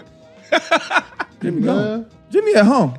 Better than using ESPN or any other type of source, Jeff T keeps it absolutely real. Jimmy Butler came in there to make a point. The Timberwolves are nothing without Jimmy, and he proved it that day. But as the season starts, Jimmy Butler at least stays with the team and plays with them. But let's not even delay anything, and let's get right to the bottom of this. The team was swirled with drama due to what he did, and because of that, it just made it that much harder to trade him. And on November 12th, 2018, it finally happened. Jimmy Butler will be traded to the Philadelphia 76ers for Robert Covington, Dario Saric, and 2 second-round picks. Just a year and some change ago, Jimmy Butler would be traded for 2 future All-Stars in Lowry and Zach LaVine. Then after 1 playoff dud, he gets traded for a top-quality 3-and-D player and a role player. This move might as well go down as one of the worst trades of all time when you see how things turned out from all parties. Trading away your future for an already established star is something a lot of teams do in history, but staying for only 1 year and trading for scrap shows a lot of negative qualities about your front office. And in this case, it is the fact that they weren't trying to see how things would turn out with a lineup of Cat, Wiggins, Lowry, and Zach. Now, granted, Jimmy would have stayed if a few things were different, but it is what the Wolves get for trying to fly too close to the sun, or at least in this case, fly too close to a potential NBA championship by trading for talent way too early. So now it is back to square one in the 2019 NBA season, and once again, a big mess that shows a lot of harsh truths about this team. First, Tom Thibodeau will be fired at the beginning of the 2019 season, with the Wolves going 19-21. Not a bad record in the slightest, and maintaining a somewhat decent standing since Jimmy left. But the team was now looking to go in a new direction, and his replacement will be the son of Flip Saunders, Ryan Saunders, who was a longtime assistant coach in the league at this point. But without trying to sound rude, we all know why he was appointed to interim head coach at the time when Tibbs was fired. Secondly, the criticism that Jimmy Butler had for Andrew Wiggins would turn into an actual reality because once again, as a secondary scorer or even the main scorer on the team, Wiggins wouldn't level up at all. Before Jimmy came, he was averaging a career high 23 points per game, and now he's averaging 18 points per game and shooting a career low 41% from the field. An absolute travesty of what was expected from him at one point, and showing that Jimmy was right at the end of the day. There's also the final point of Andrew not being worth his contract that he got. So like Jimmy said, according to Jeff Teague, pay me. Karl Anthony Towns would do what he's usually expected to do, averaging 24, 12, and 3, and being a second-time All-Star. But this season wouldn't be much to write home about, with a 36 and 46 record and showing more truths about the duo than anything. And with that, the future of this team being a complete copy of the Kevin Love era potentially has begun. Too many veterans at this point, no young guys who can pop up, and no direction in this franchise once again. The same way the Kevin Love era ended, and now we are back to starting over basically. The Wolves have the 11th pick in the upcoming draft, and a lot of questions that have to be answered, because if Cat and Wiggins aren't going to work out, then who the hell is going to work out?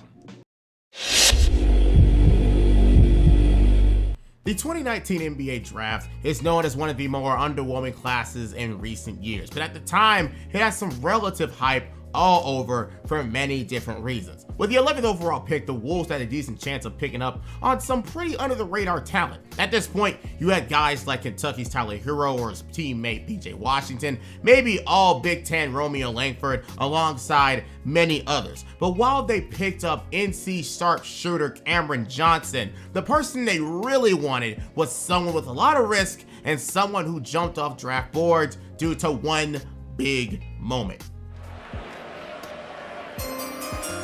With the 6th pick in the 2019 NBA Draft, the Phoenix Suns select Jarrett Culver from Texas Tech University.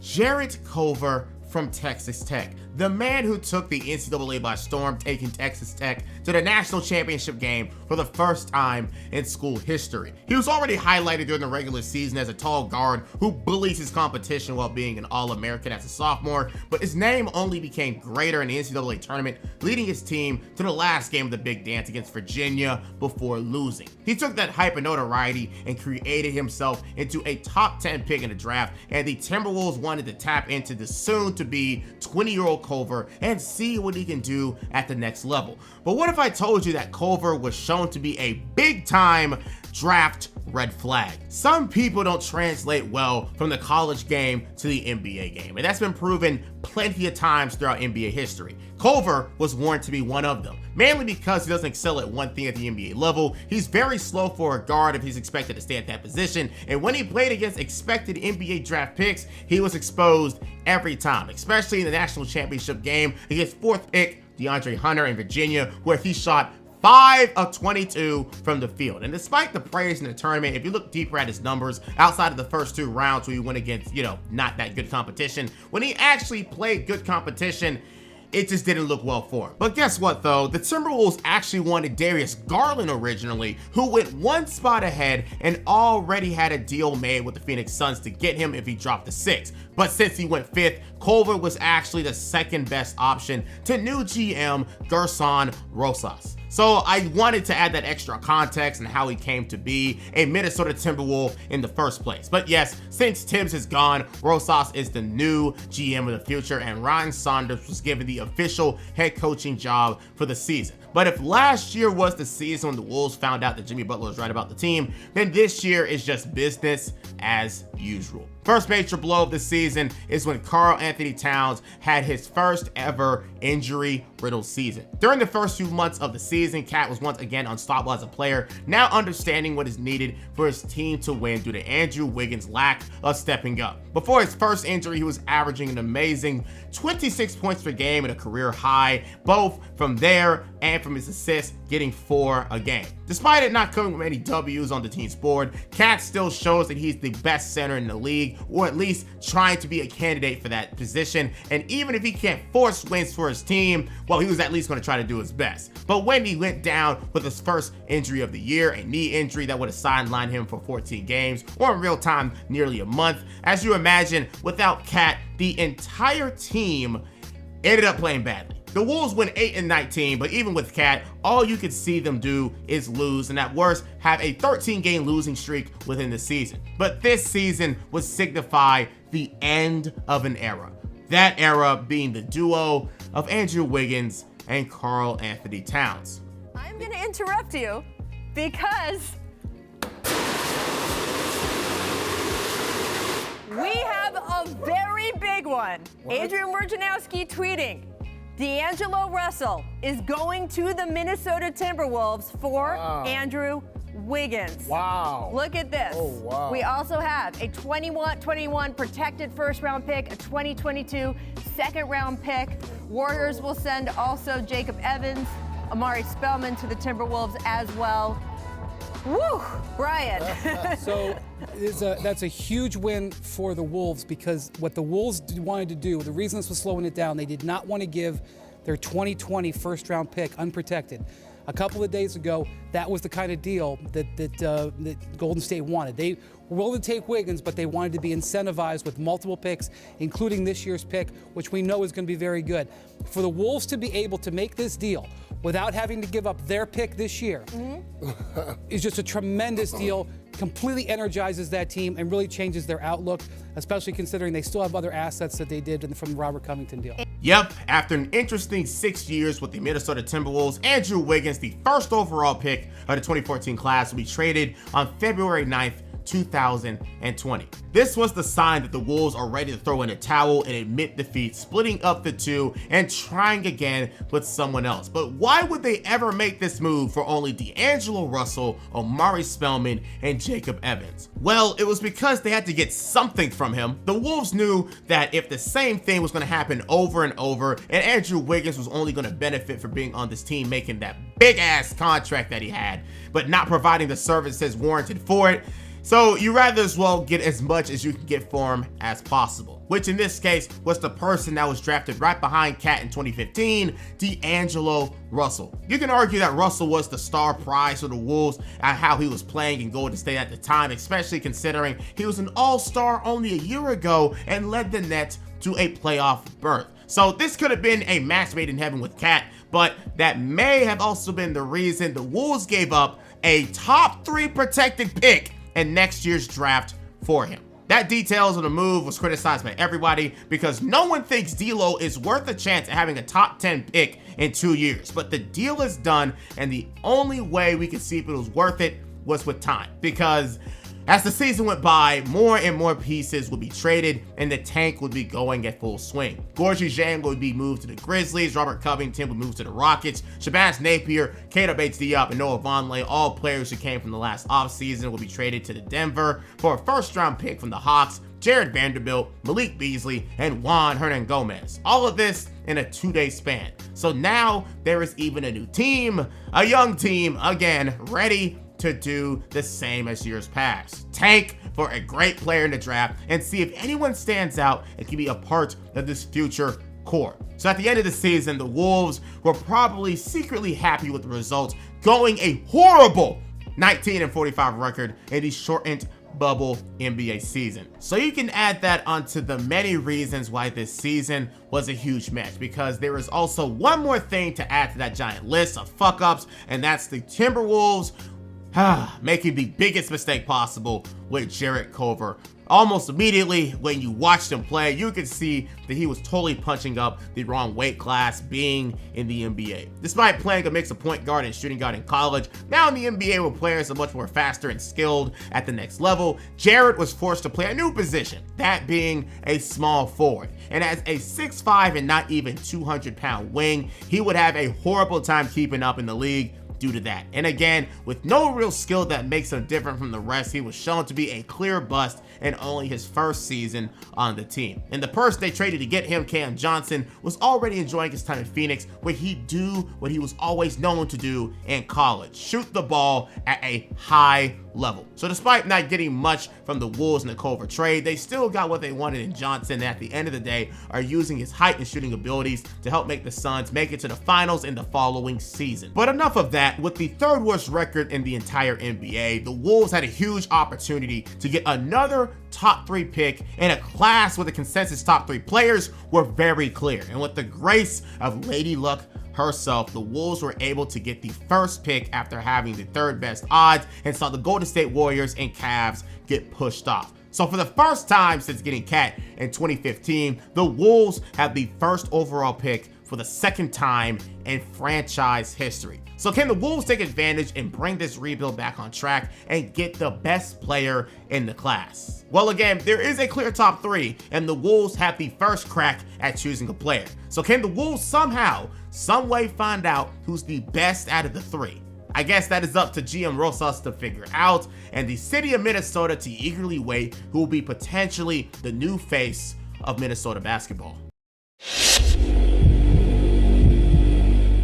Once again, we meet ourselves at the NBA draft, and this time around, just like many others, that could potentially change the fates of the Timberwolves' future with one simple pick. Despite the many blunders we talked about so far, the Timberwolves were still able to get guys like Kevin Love, Andrew Wiggins, and Cat all from the draft. But this time around, they get top dibs of who they want to choose once again to pair with a 25-year-old Karl Anthony Towns. This time in the 2020 draft, unlike the 2015 draft, there's no clear number one guy according to the consensus. The top three was between LaMelo Ball, Anthony Edwards, and James Wiseman. All three playing different positions and all three having different potentials for the future. For LaMelo Ball, he's a show-stopping point guard with huge potential as a scorer and playmaker, while also being a 6'6" tall point guard, which makes him a living mismatch for anyone. For Anthony Edwards, he's a strong and physical shooting guard who's able to create any shot he wants, and he's been known as one of the best prospects in his high school class and turned that into a highlight-filled freshman year at Georgia. And lastly, James Wiseman, who was also a top high school guy like Edwards, but also someone who didn't have the most tape to look at due to his controversy at Memphis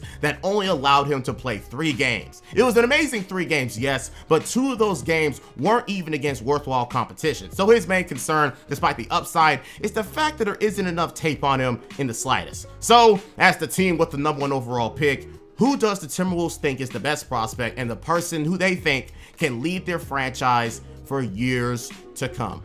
Have made a selection, and there is the commissioner, Adam Silver, on his way to the podium. With the first pick in the 2020 NBA Draft, the Minnesota Timberwolves select Anthony Edwards from the University of Georgia. So Anthony Edwards with his mother and grandmother with him there in spirit. He knows which hat he can take out of that big box now, and it is the one that belongs to the Minnesota Timberwolves.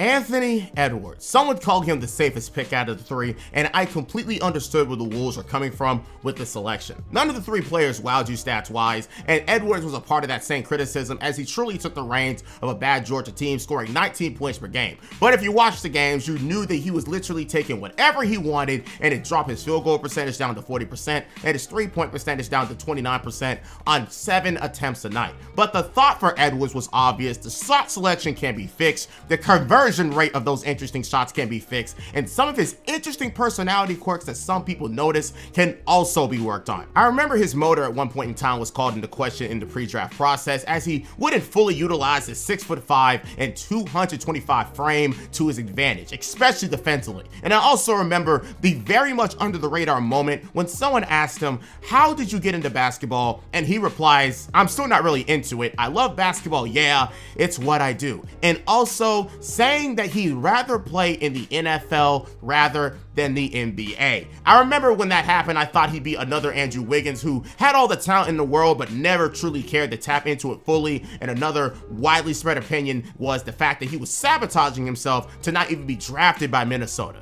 But in this case, just like Charles Barkley in the past, he was drafted by the potential team he didn't even want to play for, as the Minnesota Timberwolves drafted him with the first overall pick. We may never know why he said all that stuff or what he meant by it, but the Wolves made their pick, and it was their job to get the most out of him. They would also go on and draft Serbian big man Aleksej Pokusevski with the 17th pick in that Atlanta Hawks move we talked about earlier, but he served a bigger purpose as he was traded later that night for the OKC Thunder to get the 28th pick, Jaden McDaniels, and also get back Ricky Rubio, who will now make his long-awaited return with the Wolves. But as the draft ends, the Wolves were considered one of the winners of the draft for their pick in Edwards for his all-around potential, and getting McDaniels, who can turn as one of the best defenders in the league with his 6'9" height and near 7-foot wingspan in as a wing while already having a decent three-point jumper. So now the Wolves can focus on their offseason and get away from their near league worst record from last year. The rest of the summer itself would stay pretty quiet though, as the GM would only sign back Malik Beasley and Juancho Hernan-Gomez to long-term deals. However, even with the drafting of Edwards, there was still a lot of talks about the Timberwolves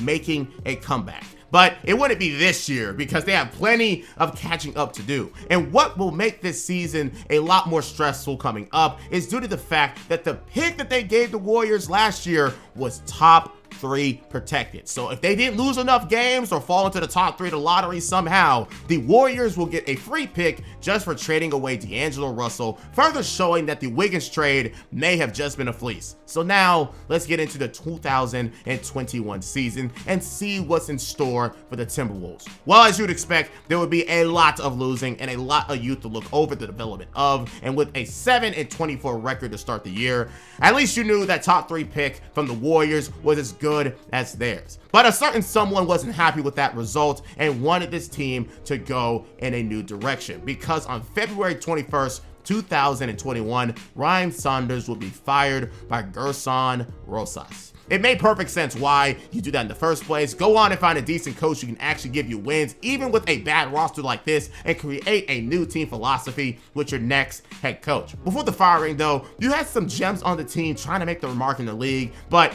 just being led by the wrong person, of course. For example, after a good start with the Wolves last season, Malik Beasley would show his talents fully this year, averaging a career-high 19 points per game and being one of the best shooters in the league. However, due to a legal issue he had off the court, he'd be suspended for 12 games during that year due to his actions and would serve up to 120 days in jail after the season after pleading guilty to a felony case of threats of violence. He had a great thing going, but after that 12-game suspension and soon to be left hamstring injury hurting him, he would only play 37 games that year.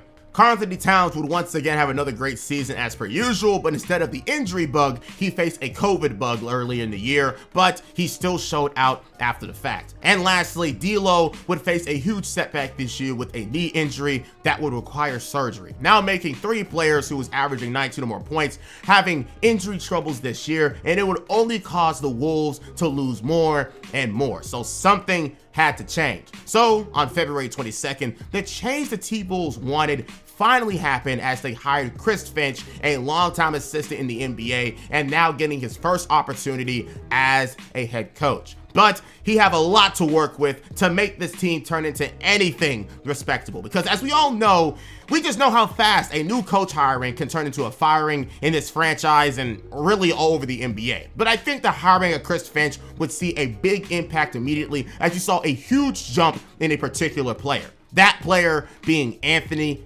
Edwards. Playing alongside Ryan Saunders compared to Chris Finch, you see a tale of 2 different players, and it was scary just how different a single change can make within the franchise. During the first half of the season with Saunders, he played like a typical rookie, and he looked like he was back in his college form, scoring 14 points per game and shooting under 40% while barely converting on over 30% of his threes. But with Finch, until the end of the season, Ant would be unleashed and going from 14 to 23 points per game, and as efficiency rise alongside it. He looked like a real all-star in the second half of the season, and the potential of what he can do in this league was clear as day. And the duo of Karl Towns and Ant would be shown to be a real thing together, as Ant scored 42 points and Cat scored 41 together on April 18, 2021, becoming the second duo in franchise history to ever score 40 or more points in a game. And also Ant that game would become the 3rd youngest player in NBA history to ever score 40 points or more in a game, showing that Ant has a lot of foundation to work with to be a true threat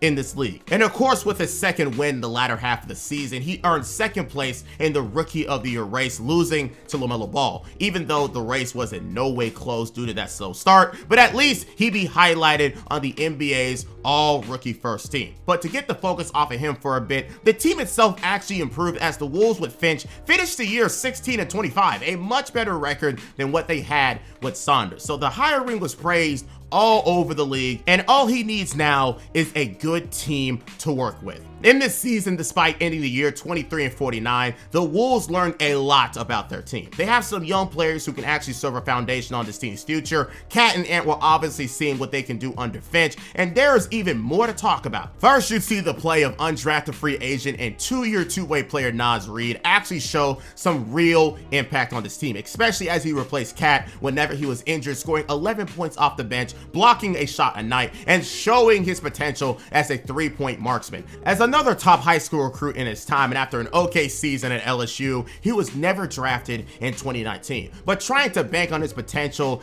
as a do-it-all big man, the Timberwolves would pick him up and see what he'd do in the G League and have him develop. And it only took him one season to impress enough to get his first full contract in the league. And now in 2021, he's shown to be a legit NBA player and a steal for the Minnesota Timberwolves. The Wolves would also see players like Jared Vanderbilt and Jaden McDaniels immediately show their defensive potential as players, with Jaden almost averaging a steal and a block a night as a rookie, and Vanderbilt in his first time as a rotational player doing the exact same after being traded from the Denver Nuggets. It was an ugly season for them, but it showed a lot of potential in many ways, especially with Finch showing that he's capable of actually turning this team into something with his coaching. But due to that end of the season, where they started 7-24 and ended 16-25, the Wolves ended the year 23-49 in the shortened 2021 season, which means the Wolves have the 6th best odds at the first pick, and with them moving back to 7, the Warriors have now snagged the pick away from the Wolves from the D'Lo trade and have officially lost the Andrew Wiggins move,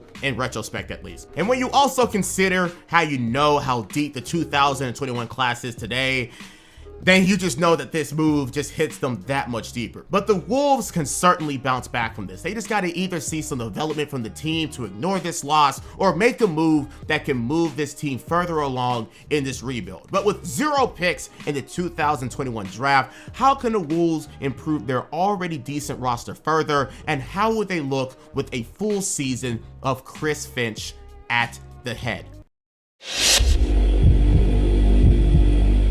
With no picks in general and the 7th pick of the draft being taken due to the Andrew Wiggins trade a few years ago, the Wolves missed out on many great players like Jonathan Kuminga, Franz Wagner, Alperen Sengun, and others. But if the Wolves were going to compound off their little victories and their new coach, then they had to at least do something in this offseason rather than just rely on just straight progression. But while the team on the court would go through changes, the team off the court will go through the same, because in April, the longtime owner Glenn Taylor would announce that he'd be selling the team to Mark Love and Alex Rodriguez over a 3-year period, where they become the majority owners by 2023. And as you imagine, that would mean there potentially be a new culture coming to the team as the $1.5 billion deal would be finalized. But back on the court, there would be some moves made to make up for the lack of a draft. First, on April 2nd, 2021, Ricky Rubio will be traded once again, this time for Taurean Prince and 2 second-round picks. It was a nice one-year reunion that gave him his start in the NBA with the Minnesota Timberwolves, but once again, he wouldn't fit the Wolves' timeline as he never improved on his offensive game and was coming up on a contract year this season. So they traded him for the exact same reason they did a couple years ago. So best to give him to a team that valued him for a 3-and-D wing with an obvious role on the team and some second-round picks. By trade standards, Ricky was viewed as the most valuable player in the eyes of the Cavs, but Prince was certainly someone the Wolves could definitely use. And as their final move of the summer, the Wolves will once again wave the white flag and admit defeat over a terrible draft decision. That being Jarrett Culver, trading him and Juancho Hernangomez to Memphis for the services of Patrick Beverley. Jarrett was immediately shown to be not of NBA quality in his 2 seasons in Minnesota, and after getting demoted in only his 2nd season, his fate was sealed. So he could be shipped to a team that could potentially use him again in Memphis for a player they didn't value in Pat Bev, which you can argue is a steal for the Wolves, trading 2 assets that was maybe already one foot out of the league for a proven vet in Pat Bev. But even as Gerson Rosas was making these banger moves to the Warriors, for the Wolves, to be better, he actually would be fired only a few weeks later due to an ongoing investigation with them having relations with a female staffer within the organization. It was deemed consensual according to ESPN, but he'd still be fired on September 22nd, 2021. Remember, kids, never dip your pen in company ink or end up like him or Ime Udoka, even if it was consensual. So for the upcoming season, the Wolves will be without a GM while the interim replacement takes the seat until they find a permanent one. But the Wolves will still be enjoying the efforts of Rosas that year as they look like they were back on track for a potential playoff appearance. Just like Andrew Wiggins and Cat only a few years ago, Anthony Edwards and Cat synergy together were immediately through the roof in their second season with each other. The Wolves in 2022 had the fastest pace in the NBA for a team, and it created some very fun basketball once again for Minnesota, seeing Anthony Edwards and Cat form a pretty formidable duo. Add alongside the fact that D'Lo was competent third scorer for the team, nearly averaging 20 points a game, and having defensive threats in Vanderbilt, Beverly, and McDaniels all starting to take care of the primary scorers on the other team and to hold the paint down. It made the Wolves one of the most improved teams in the NBA, and with a near perfect synergy of offense, defense, and star talent, the Wolves allowed Cat and Ant to focus on offense and getting the team's wins. It didn't take long for Edwards to really get used to his new role and offensive responsibility, scoring 48 points against the Warriors in the 10th game of the season,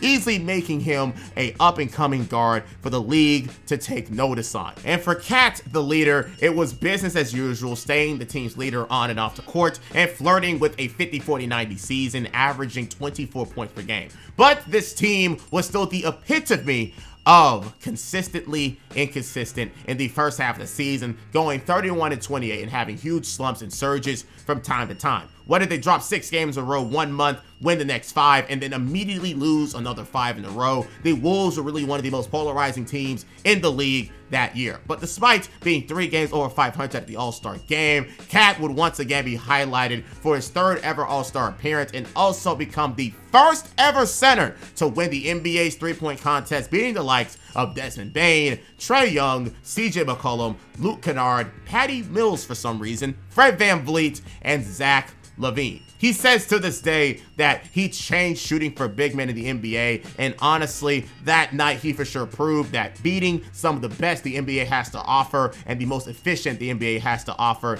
in the biggest shooting game of the season. And I don't know whether the All-Star break was a well-needed time away from basketball for the Wolves to regroup, but the Wolves were on absolute fire after the All-Star break as the team going 15-8 to end the season, giving them a record overall of 46-36. 1 game short of their 47-35 record, with Jimmy Butler only 4 years apart. A very quick rebuild for the Wolves, and once again, it starts with them getting the #1 overall pick and some pretty key changes to the team, whether it was hiring Rosas to make moves, adding in players like Naz Reid, Pat Bev, Jaden McDaniels, Malik Beasley, and others, or whatever it may be. In the second half of the season, Cat and Ant would level up their production and make a real playoff push, and not giving up their standing as the 7th seed while also trying to push for the 6th seed to avoid the play-in. But that would unfortunately not to be the case, because with a clear 4-game advantage, the Wolves can breathe and accept that they have to face the Los Angeles Clippers in the NBA play-in game to have the right to face the Memphis Grizzlies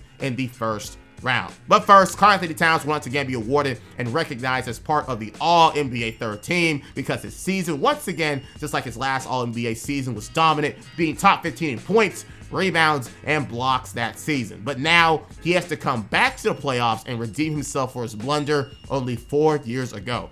First though, the play-in game versus the Los Angeles Clippers, my favorite team, unfortunately. However, the bad streak of Karl Anthony Towns would continue into the postseason, fouling out in 24 minutes as he only scored 6 points and be a -14 in the box plus-minus stat. But that didn't matter, because even if Cat wasn't going to step up, the Wolves played like Wolves themselves and attacked the Clippers relentlessly, making turn over the ball 17 times and making Reggie Jackson and Paul George go for a combined 17 of 42 from the field. But the Clippers still stayed afloat with the lead going into the final 5 minutes of the game, but that would be erased after D'Lo would make a 3-pointer, putting them up by 1, and from there, D'Lo and Ant would take turns scoring the final 10 of their team's 12 points in the final minutes of the game to give the Timberwolves the win and give them the 7th seed in that year's playoffs. And even though Ant and D'Lo D'Lo stole the show and covered up Cat's interesting play in a postseason scenario, the show was truly occupied by Pat Bev celebrating Minnesota, creating one of the best NBA memes of all time, which I can't show you the music of because of the copyrighted material, but you all know what the song is. Just hum it in your head or something. In this game, you truly saw Anthony Edwards was made for prime time, scoring 30 points to lead the team alongside D'Lo's 29 to help out, both being unguardable to lead the Wolves to their first ever playoff appearance since the infamous Jimmy Butler year. But they can't stay too excited, as the Memphis Grizzlies are another young team on the rise who went from a 38-34 season to 56-36, their best record since 2015 in the grit and grind era. It was all being led by All-NBA second team member and MIP winner Ja Morant and his cast of characters. So it wasn't going to be an easy series by any means, especially since they, with a 7th seed, but you know what I mean. But it will be a great test to see where the Wolves are at as a team and see where they will stand going into the next season and beyond. In game 1, you had the Timberwolves truly show that they are on the same footing off the rip as the Grizzlies, especially when you consider that both of these teams have very little playoff experience. So this 2 versus 7 matchup will feel more like a 4 versus 5 in actuality. But in this game, you would have the Wolves dominate the Grizzlies so bad that they only had the lead for 32 seconds, and the rest they were either tied or losing. We also see Anthony Edwards perform at the highest level in his first ever playoff game, leading all scorers with 36, and see Cat and Malik Beasley both getting up 20 points or more each. Game 2 will be a switch in narrative, seeing the Wolves get blown out by 28 due to the offensive firepower the Grizzlies had, being a top 5 offense and also having 4 players off the bench scoring 10 or more points. The Wolves would have to deal with this, especially seeing the Grizzlies had a top 5 bench unit scoring wise, which can cause huge problems for them if they let runs get out of hand. Game 3 would show a huge problem that the Wolves would have in this series, and that problem was the fact that they would have hot starts and immediately would blow huge leads. At the end of the first quarter, the score was a nice 39-21 lead, a huge start, and could already be the end of the game if they managed themselves, which they were doing up until the fourth quarter with a huge 83-67 advantage. But somehow, some way, they put their foot off the gas pedal and allowed a 37-12 quarter by the Grizzlies, which was led by Brandon Clark of all people, scoring 12 of those points and going a perfect 6-6 from the line. The Wolves would blow this lead and lose this game 104-95 due to the collapse of the fourth quarter, where they shot 3 of 19 as a team in that infamous quarter, and would have been a huge game to win at home and take a 2-1 lead in. But again, young team versus young team, shit like that will probably happen. They spin the block in game 4, tying the series 2-2 and being the dominant team again, only giving up the lead for 5 minutes in that game. So while the score says they only won by 1 point, the Wolves stayed clutch the entire game, maintaining the lead for the time, and also seeing Cat have his best playoff game, scoring 33 points and 14 rebounds, while bullying his way to the line for 17 free throw attempts, which he made 14 of. This is the version of Cat the Wolves need to win this series, and playing this way can get him off of that horrible showing that he had a couple years ago. Game 5, though, the Wolves made the same mistake again. This time leading by 11 at the beginning of the fourth quarter. They allowed Ja Morant to score 18 of his 30 points in the fourth, and also allowed Brandon Clark to stay the X factor, letting him grab 7 offensive rebounds in the fourth quarter alone, creating so many extra opportunities for the Grizzlies to come back. But all was well when Anthony Edwards kept the Wolves in the game, tying it 109-109 with 3 seconds left off of a 3-pointer. But in an out-of-bounds play after the timeout, Ja Morant once again showed why he is the most improved player and an All-NBA second-team member. Brooks, trigger man. Brooks, toss in. Morant drives. Morant. Oh, it's good! 1 second left. Anthony Edwards gambled in the clutch and let his team get burned as Ja uses athleticism to escape and drive over Jaden McDaniels to win the game. The true example of a rookie mistake by not playing defense and going for the stop to go into OT rather than to go for the steal and lose the game, having Ja Morant go 1v1 with a help defender who was definitely not ready to guard that. And once again, the Wolves would blow a second half lead and lose the game, allowing the Grizzlies to outplay them, especially the X Factor Brandon Clark, who was killing the Wolves on the boards. Going into game 6 at home, the Wolves looked to repeat the same success, keeping the momentum the entire game and maintaining a 10-point lead going into the fourth quarter. But once again, like clockwork, the Wolves would collapse in the clutch, allowing the Grizzlies to score 40 points in the last quarter, blowing the lead at the 3-minute mark to a Desmond Bane 3, and they never looked back, losing the series 4-2 in front of their own fans in the same way for 3 games, blowing a second half lead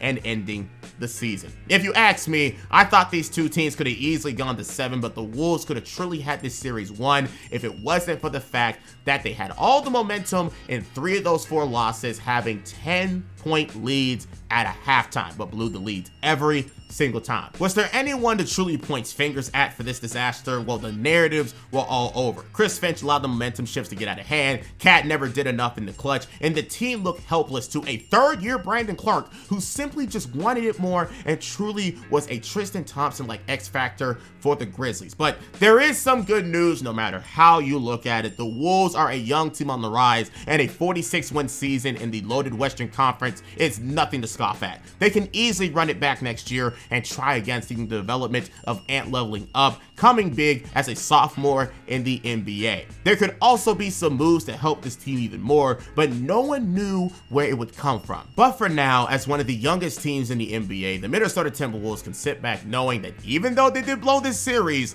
this will not be the end of the Minnesota Timberwolves as they use their pain from this series to regroup and try again.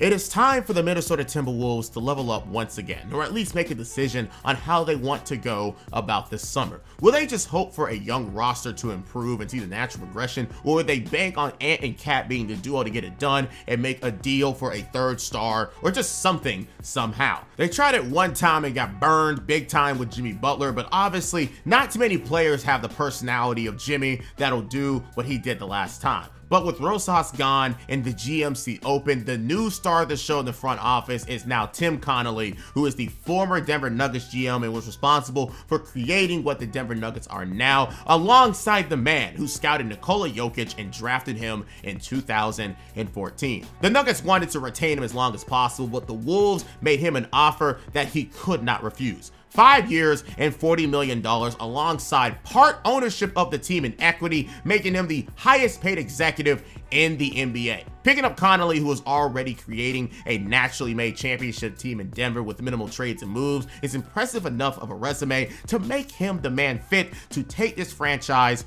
over the top. And he was ready to do it a second time in Minnesota. And he went right to work after being hired in May, overseeing the NBA draft process where they had 3 second-round picks in the first. And while it wasn't worth mentioning who they got, they would trade their original pick in Jake LaRavia and a 2023 second-round pick to the Memphis Grizzlies for Auburn big man Walker Kessler and Ty Washington. A big pickup for them to add more paint protection to a team who really didn't have a lot of it. But it didn't take long for Tim Connolly to do what all new GMs usually do and make a big time move as soon as they sit in office. We have some breaking news, though. The Utah Jazz, they have agreed to trade 3-time Defensive Player of the Year. How do you say a big perk?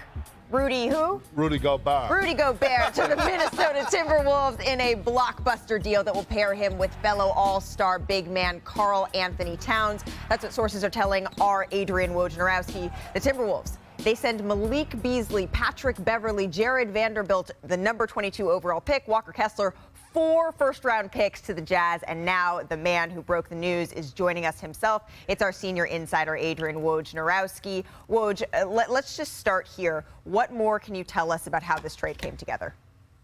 Yeah, Malika, these conversations between Utah and Minnesota, they've been ongoing here for a period of time, and Utah had talked to several teams on Rudy Gobert, but they kept coming back to their conversations with Tim Connolly, the new president in Minnesota. He was determined to get Rudy Gobert, pair him with Karl Anthony Towns. And listen, they paid a steep price. As you mentioned, the 4 first-round picks plus Walker Kessler, who was the 22nd pick in this draft. So essentially 5 picks.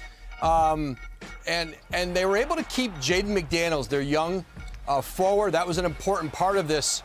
But the chance with this Minnesota team that's emerging in the West, who had to get better defensively, they get perhaps the greatest defensive force in the league. And now it allows Karl Anthony Towns to play more of the 4, to not have to take on those really difficult defensive assignments. And for Utah, listen, this is a team now with who've gathered up 6 first-round picks in the last 24 hours. And Rudy Gobert, 4 years, max money left on his contract, goes to Minnesota. And now the Jazz, their plan is to retool their roster around their all-star guard, Donovan Mitchell. The Minnesota Timberwolves make the move of the summer that sends shockwaves throughout the league and forever changes how trades are made for superstars. Rudy Gobert, the 3-time DPOY, who was going through a huge team decline in Utah, was being shipped out from the Jazz to start over. But it came at a huge price for one of the best defensive bigs of all time. Taking away Malik Beasley, Jared Vanderbilt, and Pat Bev, all very key players of the roster, alongside 5 first-round picks, including Walker Kessler, and all of them unprotected, with them at best getting a pick swap. This trade created a ripple in the NBA space, now making it even that much harder to trade for stars, as we know later, but this isn't the video for that. We're going to talk about this trade on its own, though, because at this time, it was meant to help the Timberwolves level up in many ways. First off, the Wolves own one of the worst paint defenses in the NBA, and Cat holding down the center position let teams shoot 54% of their 2s on them, and also having a big offensive rebounding problem, which we saw highlighted in the postseason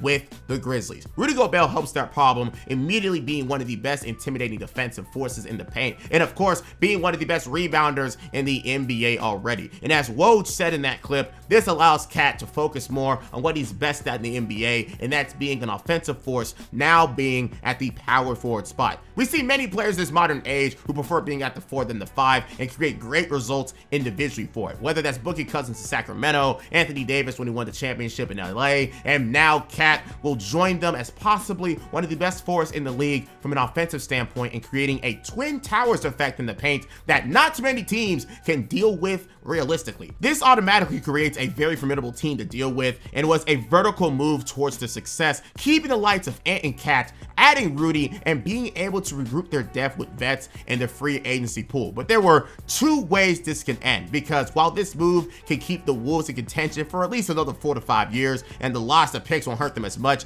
if they're always in the late first round range, or they can make this trade only much worth it and win a championship. Because I've never seen a scenario where this duo is so bad that they don't just make the playoffs outright. But if there were a scenario where the Wolves gave the Jazz a free lottery pick, this trade will be roasted until the end of time as one of the worst ever, especially if one of those said picks turns into a star for the Jazz. But Tim Connolly had a vision in mind for this team, and it was turning the identity around, making the Wolves a defensive juggernaut. Adding pieces in free agency like Kyle Anderson, Bryn Forbes, and Austin Rivers, immediately adding more defense and 3-point shooting. But this also means that the offensive responsibility truly does lie in the hands of Cat, Ant, and D'Lo together to score and facilitate while bringing the best out of the others on the team, which is definitely another main criticism of this move. But all that takes is just a little bit of adjustment. But as the 2023 NBA season started, the Wolves would start a great lineup of D'Lo, Edwards, McDaniels, Cat, and Gobert. This starting lineup has the perfect mix of offense, defense, and star power on both ends. But with an underwhelming 10-10 start, mainly due to the growing pains of a new system, the Wolves fandom would face a new tragedy. Injuries are unfortunately a big part of the sports world, and in a contact sport like basketball, the worst type of injuries to get are the ones when no contact was even inflicted. Late into the 3rd quarter, Cat would fall into the ground trying to run back during a fast break and couldn't even get up on his own, having his team help him and bring him to the locker room. The next day, the diagnosis was official. Cat would have a right calf strain and would be out indefinitely with no timetable to return, because an injury like that can flare back up without taking the proper precautions and making sure that he is 100%. And now that leaves the Wolves in a very interesting place, and props Anthony Edwards as the sole star of the team, a responsibility he was certainly open to, but being able to do it successfully is far easier said than done. But credit where credit is due, the Wolves stayed above water while Cat was out, but it was like the same as last year. inconsistently consistent. They were feeling the loss of Cat's offense for sure, but the defense of Rudy Gobert and the new additions would keep teams at bay and create wins from their defense alone. And while Cat was gone, Ant truly shined and looked like an all-star in the NBA, leveling up his averages and becoming more of a leader due to this experience. And while the Wolves were not the best team out there due to these inconsistencies, you knew Ant was a star, and with another push, he could be the leader the Wolves needed to take this team to the top. Before the All-Star break though, the Wolves were still being mid with a 30-28 record and in the play-in race as the eighth seed. This team just needed another slight change to make things better, and Tim Connolly went ahead and did what he thought would make the Wolves better for the future. Adrian Wojnarowski is with us because we have a trade. Woj, what can you tell us about D'Angelo Russell heading to the Los Angeles Lakers? Exactly that, Malika. 3-team deal that reunites D'Angelo Russell in the Los Angeles Lakers and sends out Russell Westbrook, that 2027 first-round pick. I'm told it's protected 1 through 4 in that season. That'll go to the Jazz, and the Minnesota Timberwolves, they'll acquire Mike Conley Jr. from the Jazz, 3 second-round picks, and the Jazz are also sending 2 more players to the Lakers, Jared Vanderbilt and Malik Beasley. A massive deal tonight that brings D'Angelo Russell back to the team that drafted him.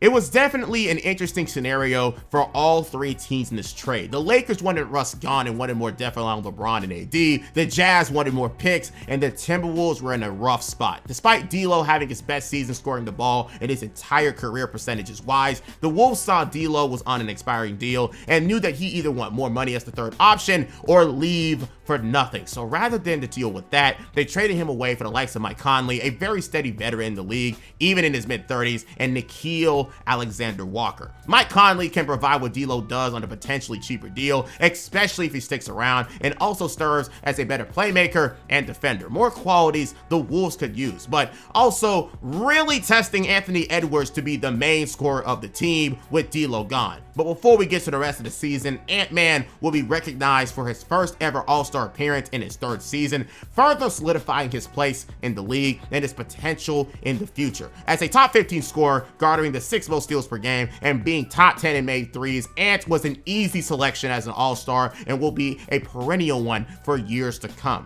And with more good news on the way, the Wolves are back and fully healthy with the return of Karl Anthony Towns on March 22nd and looking like he never left, finishing the season off strong with a 6-3 record in his return. And that late push was needed as they were able to end the season as the 8th seed over the New Orleans Pelicans due to a tiebreaker, ending the year 42-40. Now, listen, I know a lot of people are roasting the Rudy Gobert trade in the first year, barely being over 500, but you got to think deeper than this because a 3rd-year Anthony Edwards really kept the T-Wolves above water until Cat came back, and they only lost 4 more games than the year before. That's major for the future, and it shows that this team could truly be better with a bit more time together and, of course, with better health. But the Wolves have a new problem to deal with for the 2nd straight year. They have to survive the play-in tournament against another Los Angeles team. This time, the Lakers, who finished 8th. And unlike the Clippers team from last year, though, the Lakers are fully healthy and now coming in with a better team due to the trade that they made earlier that sent D'Lo and other assets to LA. And again, this game was going to determine who faced the Memphis Grizzlies, which is for sure a team the Wolves want to get some revenge on, but the Lakers also want that series to see if they can take advantage of a young team with not too much playoff experience. But unfortunately, sometimes in life, some old habits have to die hard. Once again, the Timberwolves had a 13-point lead at halftime off of Cat and Mike Conley, going a perfect 9-9 for 28 points in the first half, and also causing the Lakers to turn over the ball 9 times in the first. But just like last year, the lead would only get decreased little by little, especially as LeBron would score 11 points in the 3rd quarter alone. And finally, at the 2:02 mark of the 4th quarter, LeBron would make a 3 to tie the game, and the longest part of the game started as the game became 0-0 in the final 2 minutes. Crazy thing is, though, no one would score for an entire minute and a half with both teams trading misses, but as Dennis Schroeder makes a 3 with 1 second left on the clock, the Lakers' victory was as good as theirs. Until, after a great out-of-bounds play after a timeout, Mike Conley would find himself open, and the only thing that kept their playoff hopes alive was a three-pointer over Anthony Davis. The shot, unfortunately, didn't hit anything near the basket, but a foul was given to AD, and Conley made all 3 of his free throws to successfully send the game into overtime. As we all know, refs make some pretty interesting calls at times, and I didn't even see the foul barely being in his landing space, if even. So AD was certainly frustrated, as were a lot of people online. But overtime came, and the Lakers finished the deal off the playmaking of LeBron and the scoring of AD, Rui Hachimura, and Dennis Schroeder, which means the Timberwolves blew another 10-point lead after halftime again. The main culprit for this loss was Anthony Edwards, taking a team-high 17 shots and only making 3 of them and going 0 of 9 from 3. But all can be forgiven if they just beat the OKC Thunder, the original 10th seed, to face off against the first-seeded Denver Nuggets. And I won't even waste your time. The Thunder got dog-walked as Shea got locked up shooting 5 of 19, and the Timberwolves won by 25, which means the first year of the Rudy, Ant, and Cat trio has to face off against the best team in the entire NBA, the Denver Nuggets, and the 2-time MVP, Nikola Jokic. The key matchup for this series was how Rudy Gobert and Karl Anthony Towns were going to deal with Jokic, because the Nuggets weren't the best offensively, so they couldn't really keep up. But if they played their cards right, the Timberwolves could be pretty formidable. But the Nuggets also have one of the best offensive forces ever, and stopping him is the main objective, or at least trying to limit him. Throughout the first 3 games, though, it wasn't looking the best for the Wolves, as they were down 0-3, because while they were focusing hard on Jokic, Jamal Murray was able to run free, averaging 27 points a game on near 50-40-90 splits, while Jokic was still being Jokic no matter what they threw at him. Anthony Edwards would score 41 and 36 in games 2 and 3, but when Jokic and Murray are clicking, what exactly can you do? The Wolves would sneak a win on the Nuggets in Game 4 at home, and would even avoid a loss with Jokic scoring 43 points. But back in Denver, the Nuggets got the job done, ending the series 4-1, as Jamal Murray would go for 35 points, and despite of the fact that Jokic would 8 of 29. But an L is an L, and the Wolves would lose in the first round for the 3rd time in a row. And like I said last year, the Wolves still can't be the most upset with themselves. This team would be in a much better standing in the league if it wasn't for the early injury to Cat,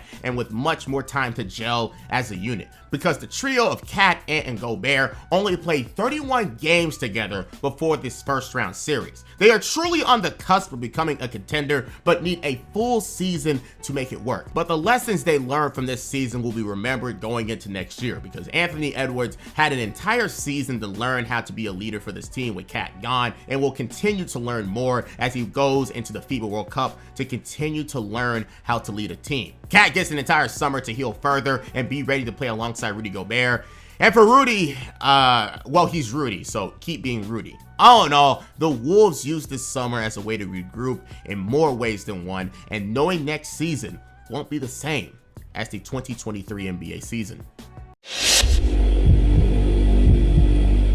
And now we are in the current day. But unlike the last videos I've done on some of these franchises' long-term issues, the Timberwolves are actually on the rise as a team and deserve a full recap for this year, as the Wolves are back in the 50-win column for the first time since 2004. Coming off the loss to the Denver Nuggets, and after a single year of the Rudy Gobert project, the NBA world was immediately after the Wolves for only achieving a 42-40 record after trading their entire future and then some for the 3-time DPOY, Rudy Gobert. But when you add the context to the situation, that season was just a bump in the road, and the full capabilities of the trio wasn't even fully shown. But due to their very tight financial situation with nearly 3 max players on the team, the Wolves couldn't do much in the aspect of adding talent in the summer. But what they did do was try and maximize the talents of what they did already have and come back on a revenge run with their very young team getting better and their veterans coming in ready to assist the team in general. Coming back, you still had Mike Conley, Ant Edwards, Jaden McDaniels, Cat, and Rudy Gobert as a starting lineup, and still having Naz Reid, who was slowly becoming one of the better bench options off the bench, and of course Kyle Anderson, who was already battle tested as a player. The rotation and hierarchy was already set, so it was all about staying healthy and making things happen. Coming into the 2024 season, the Wolves had a new identity compared to last year that turned into their most successful season in a long time. And that was being a defensive first team that focused on suffocating you with their length, and Ant Edwards becoming a better defender, Jaden McDaniels, who's already known as one of the best one-on-one defenders in the league right now, Rudy Gobert, of course, being the anchor of the paint, and off the bench having the length of Nickeil Alexander-Walker, Naz Reid, and Kyle Anderson for backup. The results spoke for themselves. The Timberwolves had a record of 13-4 in the first full month of the season and were blowing teams out while shutting them down. 110-89 against the Nuggets, 123-95 against the Nuggets, 122-101 against the Pelicans, 117-100 against the Knicks, and 112-99 against the Knicks. This team would kill you with a bottom 5 pace in the NBA, making almost every game NBA playoff speed and shutting you down, making you play at their level. And while you're struggling to score, the combo of Anthony Edwards and Karl Anthony Towns would smoke you with everything they had day in and day out. But I think a very important aspect that people forgot about last year was Anthony Edwards learning what it meant to be in the NBA and becoming more of a solo leader, having to be without Cat for most of the season and truly having to carry the lead. And in this season, Ant took that responsibility of being the main scorer instead of Cat, and the Wolves were better off for it, now averaging a career high 25 points and 5 assists a night in his 3rd season. This team was totally transformed by their season before, and it turned into a strong showing in the early season while never looking back. Ant would also be recognized as one of the best players in the NBA for a time, winning the Player of the Week award on the week of the 13th of November, leading the Wolves to a 4-0 record while averaging 31 points, 6 rebounds, and 6 assists a game, and showing off his two-way play with 2 steals a night. This team truly had everything you wanted from a future championship contender, with 2 All-NBA level players leading the team, a top-tier defense, shooters everywhere with Mike Conley being ranked 3rd in the league in 3-point field goal percentage, and even a great bench as Naz Reid was balling off the bench and showing his progression as a shooter, shooting 40% from 3 on 5 attempts a night, and his strides showing as a paint defender. With this synergy and very little injury trouble, the Wolves would see themselves maintain the 1st seed in the Western Conference for 65 straight days. The Wolves, in their 34 years in the league, have only had the 1st seed for 16 days in total, while this team at one point maintained it for 2 months straight. A huge accomplishment for a team who has struggled with so much, which obviously you have heard from myself for nearly 3 hours. For these efforts and being one of the best teams in the NBA, 2 players will be awarded for their play. Anthony Edwards earned his 2nd straight All-Star appearance, and Cat would also become an All-Star once again. And with this 39-16 record going into the All-Star break and as the 1st seed, you just knew the Timberwolves fandom and players were probably thinking that this is it. The season was still young though, and the Wolves would fumble at times, having a 500 start after the All-Star break, and it would be a very tight race for the 1st place spot with the Denver Nuggets and the OKC Thunder, 2 teams they faced off against last year in the postseason. But by year's end, they lose 3 of their last 6 games, and the Timberwolves would end the year 56-26, the best record that they've had since 2003, and end the year as the 3rd seed, with their last 3 losses coming at the hands of Denver and 2 of them to the Phoenix Suns. And as they were only 1 game behind the 1st seed, those 3 losses were very influential to where they ended up. It isn't about positioning, it's about what you do with it, and they can't be upset with themselves, showing the NBA that the Timberwolves, for the first time in 20 years, are a serious contenders for the NBA Finals. And while the All-NBA teams haven't been awarded yet at the time of me making this video, Anthony Edwards will be a part of the All-NBA 2nd team most likely. Rudy Gobert won his 4th DPOY award for leading the best defense in the league with the best defensive rating and scoring defense. And finally, Naz Reid would win 6th Man of the Year for his contributions to Minnesota's season. Even if it was controversial, some people thought it'd be Malik Monk, while you had me saying it was Norman Powell, who wasn't even a finalist, but this isn't a video for that. All over, you had the Timberwolves giving credit for their play this season, and it only strengthened the case that the Rudy Gobert trade was that much more worth it. And the decisions in the front office creating this team after the Jimmy Butler mess was near perfect. But we don't talk about Jarrett Culver though. That was about the biggest miss they had in that little span. But going into the playoffs, the Wolves were ready for any team who was going to be in front of them with their near impeccable strategy and a top defense in the NBA. Except the opponent they ended up getting in the Phoenix Suns, a team they got swept by in the regular season, with every game being a blowout due to their star-studded top three of Kevin Durant, Devin Booker, and Bradley Beal. ESPN's predictions were about split on the decision on who'd win, but if there was one thing they had in common, the series was expected to be long and competitive. And the main concern of the Wolves were just how they were going to be expected to deal with KD, Booker, and Beal all together. Minnesota Timberwolves, the number 3 overall seed in the Western Conference, to beat the Phoenix Suns, who are the 6th seed. I'm changing my mind.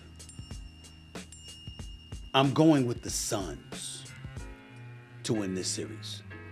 Now, I'm fully aware that the new-look Suns never quite lived up to preseason expectations. But Phoenix has suffered a rash of injuries early in the season and underperformed even when the big three, Kevin Durant, Bradley Beal, and Devin Booker, were healthy. But the bottom line is they avoided the play-in game and now face the Timberwolves in the first round. And I'm just looking at some of these numbers, ladies and gentlemen. I got to admit to you, these are scary. So first of all, understand that Devin Booker and Kevin Durant are the only teammates to each average at least 27 points per game this season. I'm looking at the Timberwolves. They're 56-23 in the season, right? I'm just looking at them right now, and I'm just wondering about it. 56-23 against 28 teams in the NBA, which is considered to be a remarkable turnaround. But they're 0-3 against the Suns this year. 0-3. Losses of 19, 18, and 10. They were up by 23 yesterday, with 3 minutes to play before the Wolves bench closed with a 13-0 run to mask the final score. They were getting blown out, okay? Do y'all know that the Timberwolves have never been within single digits in the second half in any of those games? They've never been within single digits in the second half of any of those games. And I'm looking at that, and I'm saying to myself, excuse me, then I got to take into account you're the number 1 defense in terms of defensive efficiency in the NBA. And I got to think about Rudy Gobert, who's in line to win another Defensive Player of the Year award. He's already got 3. But this Rudy Gobert is the same Rudy Gobert that you can pull away from the basket, and he's a liability for you. That was one of the things that frustrated Donovan Mitchell and the folks in Utah when they were both in Utah. Well, now here Rudy Gobert is. He's in Minnesota. And what are we talking about here? Against the Phoenix Suns, with Rudy Gobert on the floor, the Wolves have been outscored by 25, 26, and 17 points in those 3 games with Rudy Gobert on the floor. He's a liability for them against Phoenix.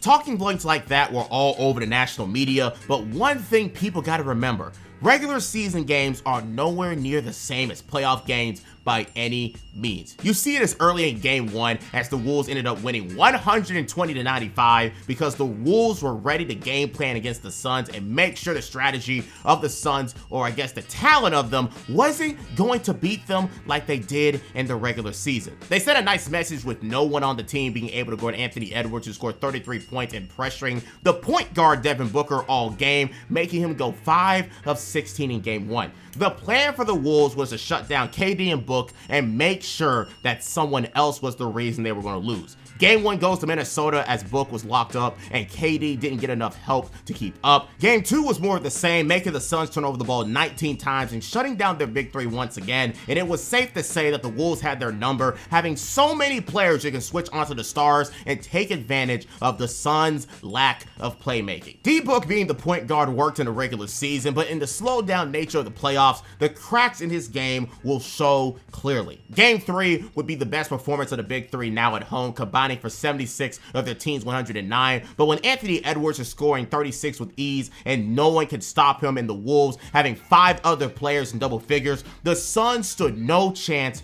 with their more than lacking defense. And Anthony Edwards wanted to make sure that was known by everyone. Okogie's 3. Off the mark. Edwards the rebound. The leak out. Gobert lays it in, plus the foul. And an exclamation point from Rudy Gobert as Anthony Edwards delivers a little something extra. Are you a big late 90s wrestling fan? Late 90s wrestling fan? No, not at all. You talking about I was trying to get Rudy to do it with me, but he would never make eye contact with me, which was crazy because I threw you the ball for the and-1, bro. Now with the 3-0 lead, the Wolves are fully in control of their destiny and have the game plan to stop the Suns by any means necessary. They just need to do it one more time and make it to the second round for the first time in 2 decades. Devin Booker tried his best in Game 4, going for 49 to save his team's seasons, but Anthony Edwards' 40 with 16 in the fourth quarter alone and Cat's 28 was all the Wolves needed to keep the Suns at bay to win this series in a sweep. Their first sweep in franchise history, a truly historic day for all T-Wolves fans out there and having all the momentum for a potential finals run. But there are still 3 more rounds to complete, and the next one will be a revenge match against the second-seeded Suns, the same team that sent them packing last year. At the time that I'm writing this part, the Timberwolves have just confirmed their spots in the Western Conference Finals for the first time since 2004. The video I've been working on for a month and some change have officially come full circle as the Timberwolves have fully found their newest superstar and player to rely on for years to come. But was this series easy in the slightest against the defending champs? Hell no. While the Timberwolves made it look like they got them all figured out in the first 2 games, with Anthony Edwards scoring 43 in the first game and Cat and Ant combining for 54 in Game 2, the narratives were that the Wolves were one of the most dominant teams in the playoffs, winning their first 6 games of this year's playoffs, and this is against some top-tier talent all around. But again, the mix of a top-tier defense and Anthony Edwards terrorizing everyone is an amazing synergy that is seen historically many times. But as the more experienced team, the Nuggets weren't going to back down without a fight, and it was quite the turnaround to make the point that their championship status from last year was not a fluke. Game 3 saw the Nuggets having their starters score 95 of their 117 points and playing good enough defense to keep the Wolves down. Crazy enough though, their starters outscored the entire Timberwolves team as they lost 117 to 90, and the Wolves being dominated the entire game. Game 4, the Wolves changed their defensive strategy to make someone else pop off on the team to beat them, and it allowed Aaron Gordon to have his best career game in the playoffs for 27 points on 11 to 12 shooting and going 2 of 2 from 3, spoiling Anthony Edwards' 44-point night, and once again losing by nearly 10 points. And finally, Game 5 was a solo act by Jokic, torching the Timberwolves defense for 40 points and seeing him go 8 of 9 against the season's DPOY Rudy Gobert to win 3 in a row and now be up 3-2 with all the momentum. Something had to change for the Wolves to win, and the Wolves season was on the line, giving up the momentum to the Nuggets. And Game 6 showed that the Wolves were ready for that challenge and weren't giving up the series so easily, especially at home where they got eliminated in last year's playoffs to the Nuggets. It is crazy to say that Game 6 doesn't even deserve much of a recap, seeing the Wolves go full double team mode on Jokic once again and betting on the fact that no one else on the team was going to beat them individually. And that thought would be nothing more than an understatement, as Jokic scored 22 points on 8 of 19 shooting, but the main stat was that Jokic only got 2 assists in that game, meaning the rest of the team wasn't doing shit for the 3-time MVP. 4 of 18 from Jamal Murray, 1 of 6 from 3 from MPJ, 1 of 6 from Christian Braun, and donuts from Reggie Jackson and Justin Holiday. And the score showed that even more, beating the Nuggets 115 to 70, a 45-point win, the 8th biggest blowout in NBA playoffs history, and the biggest blowout to a defending champion in NBA playoffs history. The Wolves made a statement, and they only have to get one more win in Denver to reach their first ever conference finals in 20 fucking years. 20 years of tanking, bad decisions, bad management, bad draft selections, so much history that can be slightly forgotten if they win one more game. But the Nuggets were coming on a heater with 22 first half points from Jamal Murray, Jokic with a first half double-double, and Anthony Edwards was being locked up, going 1 of 7 in the first half with a score of 38 and 53 going into halftime. With no home court advantage and your season on the line, some people had the Timberwolves out once again. Earlier today, at least when it came to me writing this video, we seen the Pacers rout the Knicks with a huge lead and maintaining it. But the biggest comeback in Game 7 history is 11 points. In this game, at the 10-minute mark in the third quarter, the lead was 20 entire points, and it wasn't looking good for the Wolves as Ball Arena was going crazy, knowing that they were another 22 minutes away from making their second straight Western Conference Finals. But the Timberwolves were going down without a fight, clawing the lead all the way down to 1 at the end of the third, allowing only 14 points for the Nuggets and doubling it with Anthony Edwards scoring 9 in the third. But now in the fourth and only being down by 1, the Wolves can make history, making the Western Conference Finals for the second time in franchise history and completing the biggest comeback in Game 7 history. And despite Jokic scoring 14 points in the fourth quarter alone, the Wolves stayed aggressive, garnering 15 fourth quarter free throws, making 12 of them, and beating the finals champions by 8 points. And you know what that means. The Wolves have finally did it. When I started making this video, it was beginning of the playoffs, and the Wolves were considered underdogs against the Suns and considered first round exits due to a regular season record. And at the end of today, at 2:50 a.m. Central Standard Time on May the 20th, they completed the biggest comeback in Game 7 history, making it to the Western Conference Finals for the first time in 20 years, and ironically enough, on Kevin Garnett's birthday. So now the Wolves are confirmed to have a great future. Ant is on the cusp of superstardom. Cat has a few years until he turns 30, so he has plenty of more time of his prime. And Rudy Gobert will most certainly stay around his talent level for a few more years himself. Add the depth that they have in Naz Reid, Jaden McDaniels, and Nickeil Alexander-Walker, the Wolves will be able to stick around for a good bit as the old generation of stars phase out and Anthony Edwards and the new age of stars create their reign in the current NBA. But now they have to face the Dallas Mavericks on Wednesday the 22nd, and with them only being 8 games away from winning their first championship in franchise history and being in their first finals in franchise history, if they can pull that off, well, let's just say that this video only becomes that much more worth creating as I documented just how far this young franchise has come, being at the point since trading away their all-time best player. With that being said, tell me what NBA timeline you'd like to see next, your thoughts on this video. Go Timberwolves, make history, make Kevin Garnett proud, and until next time.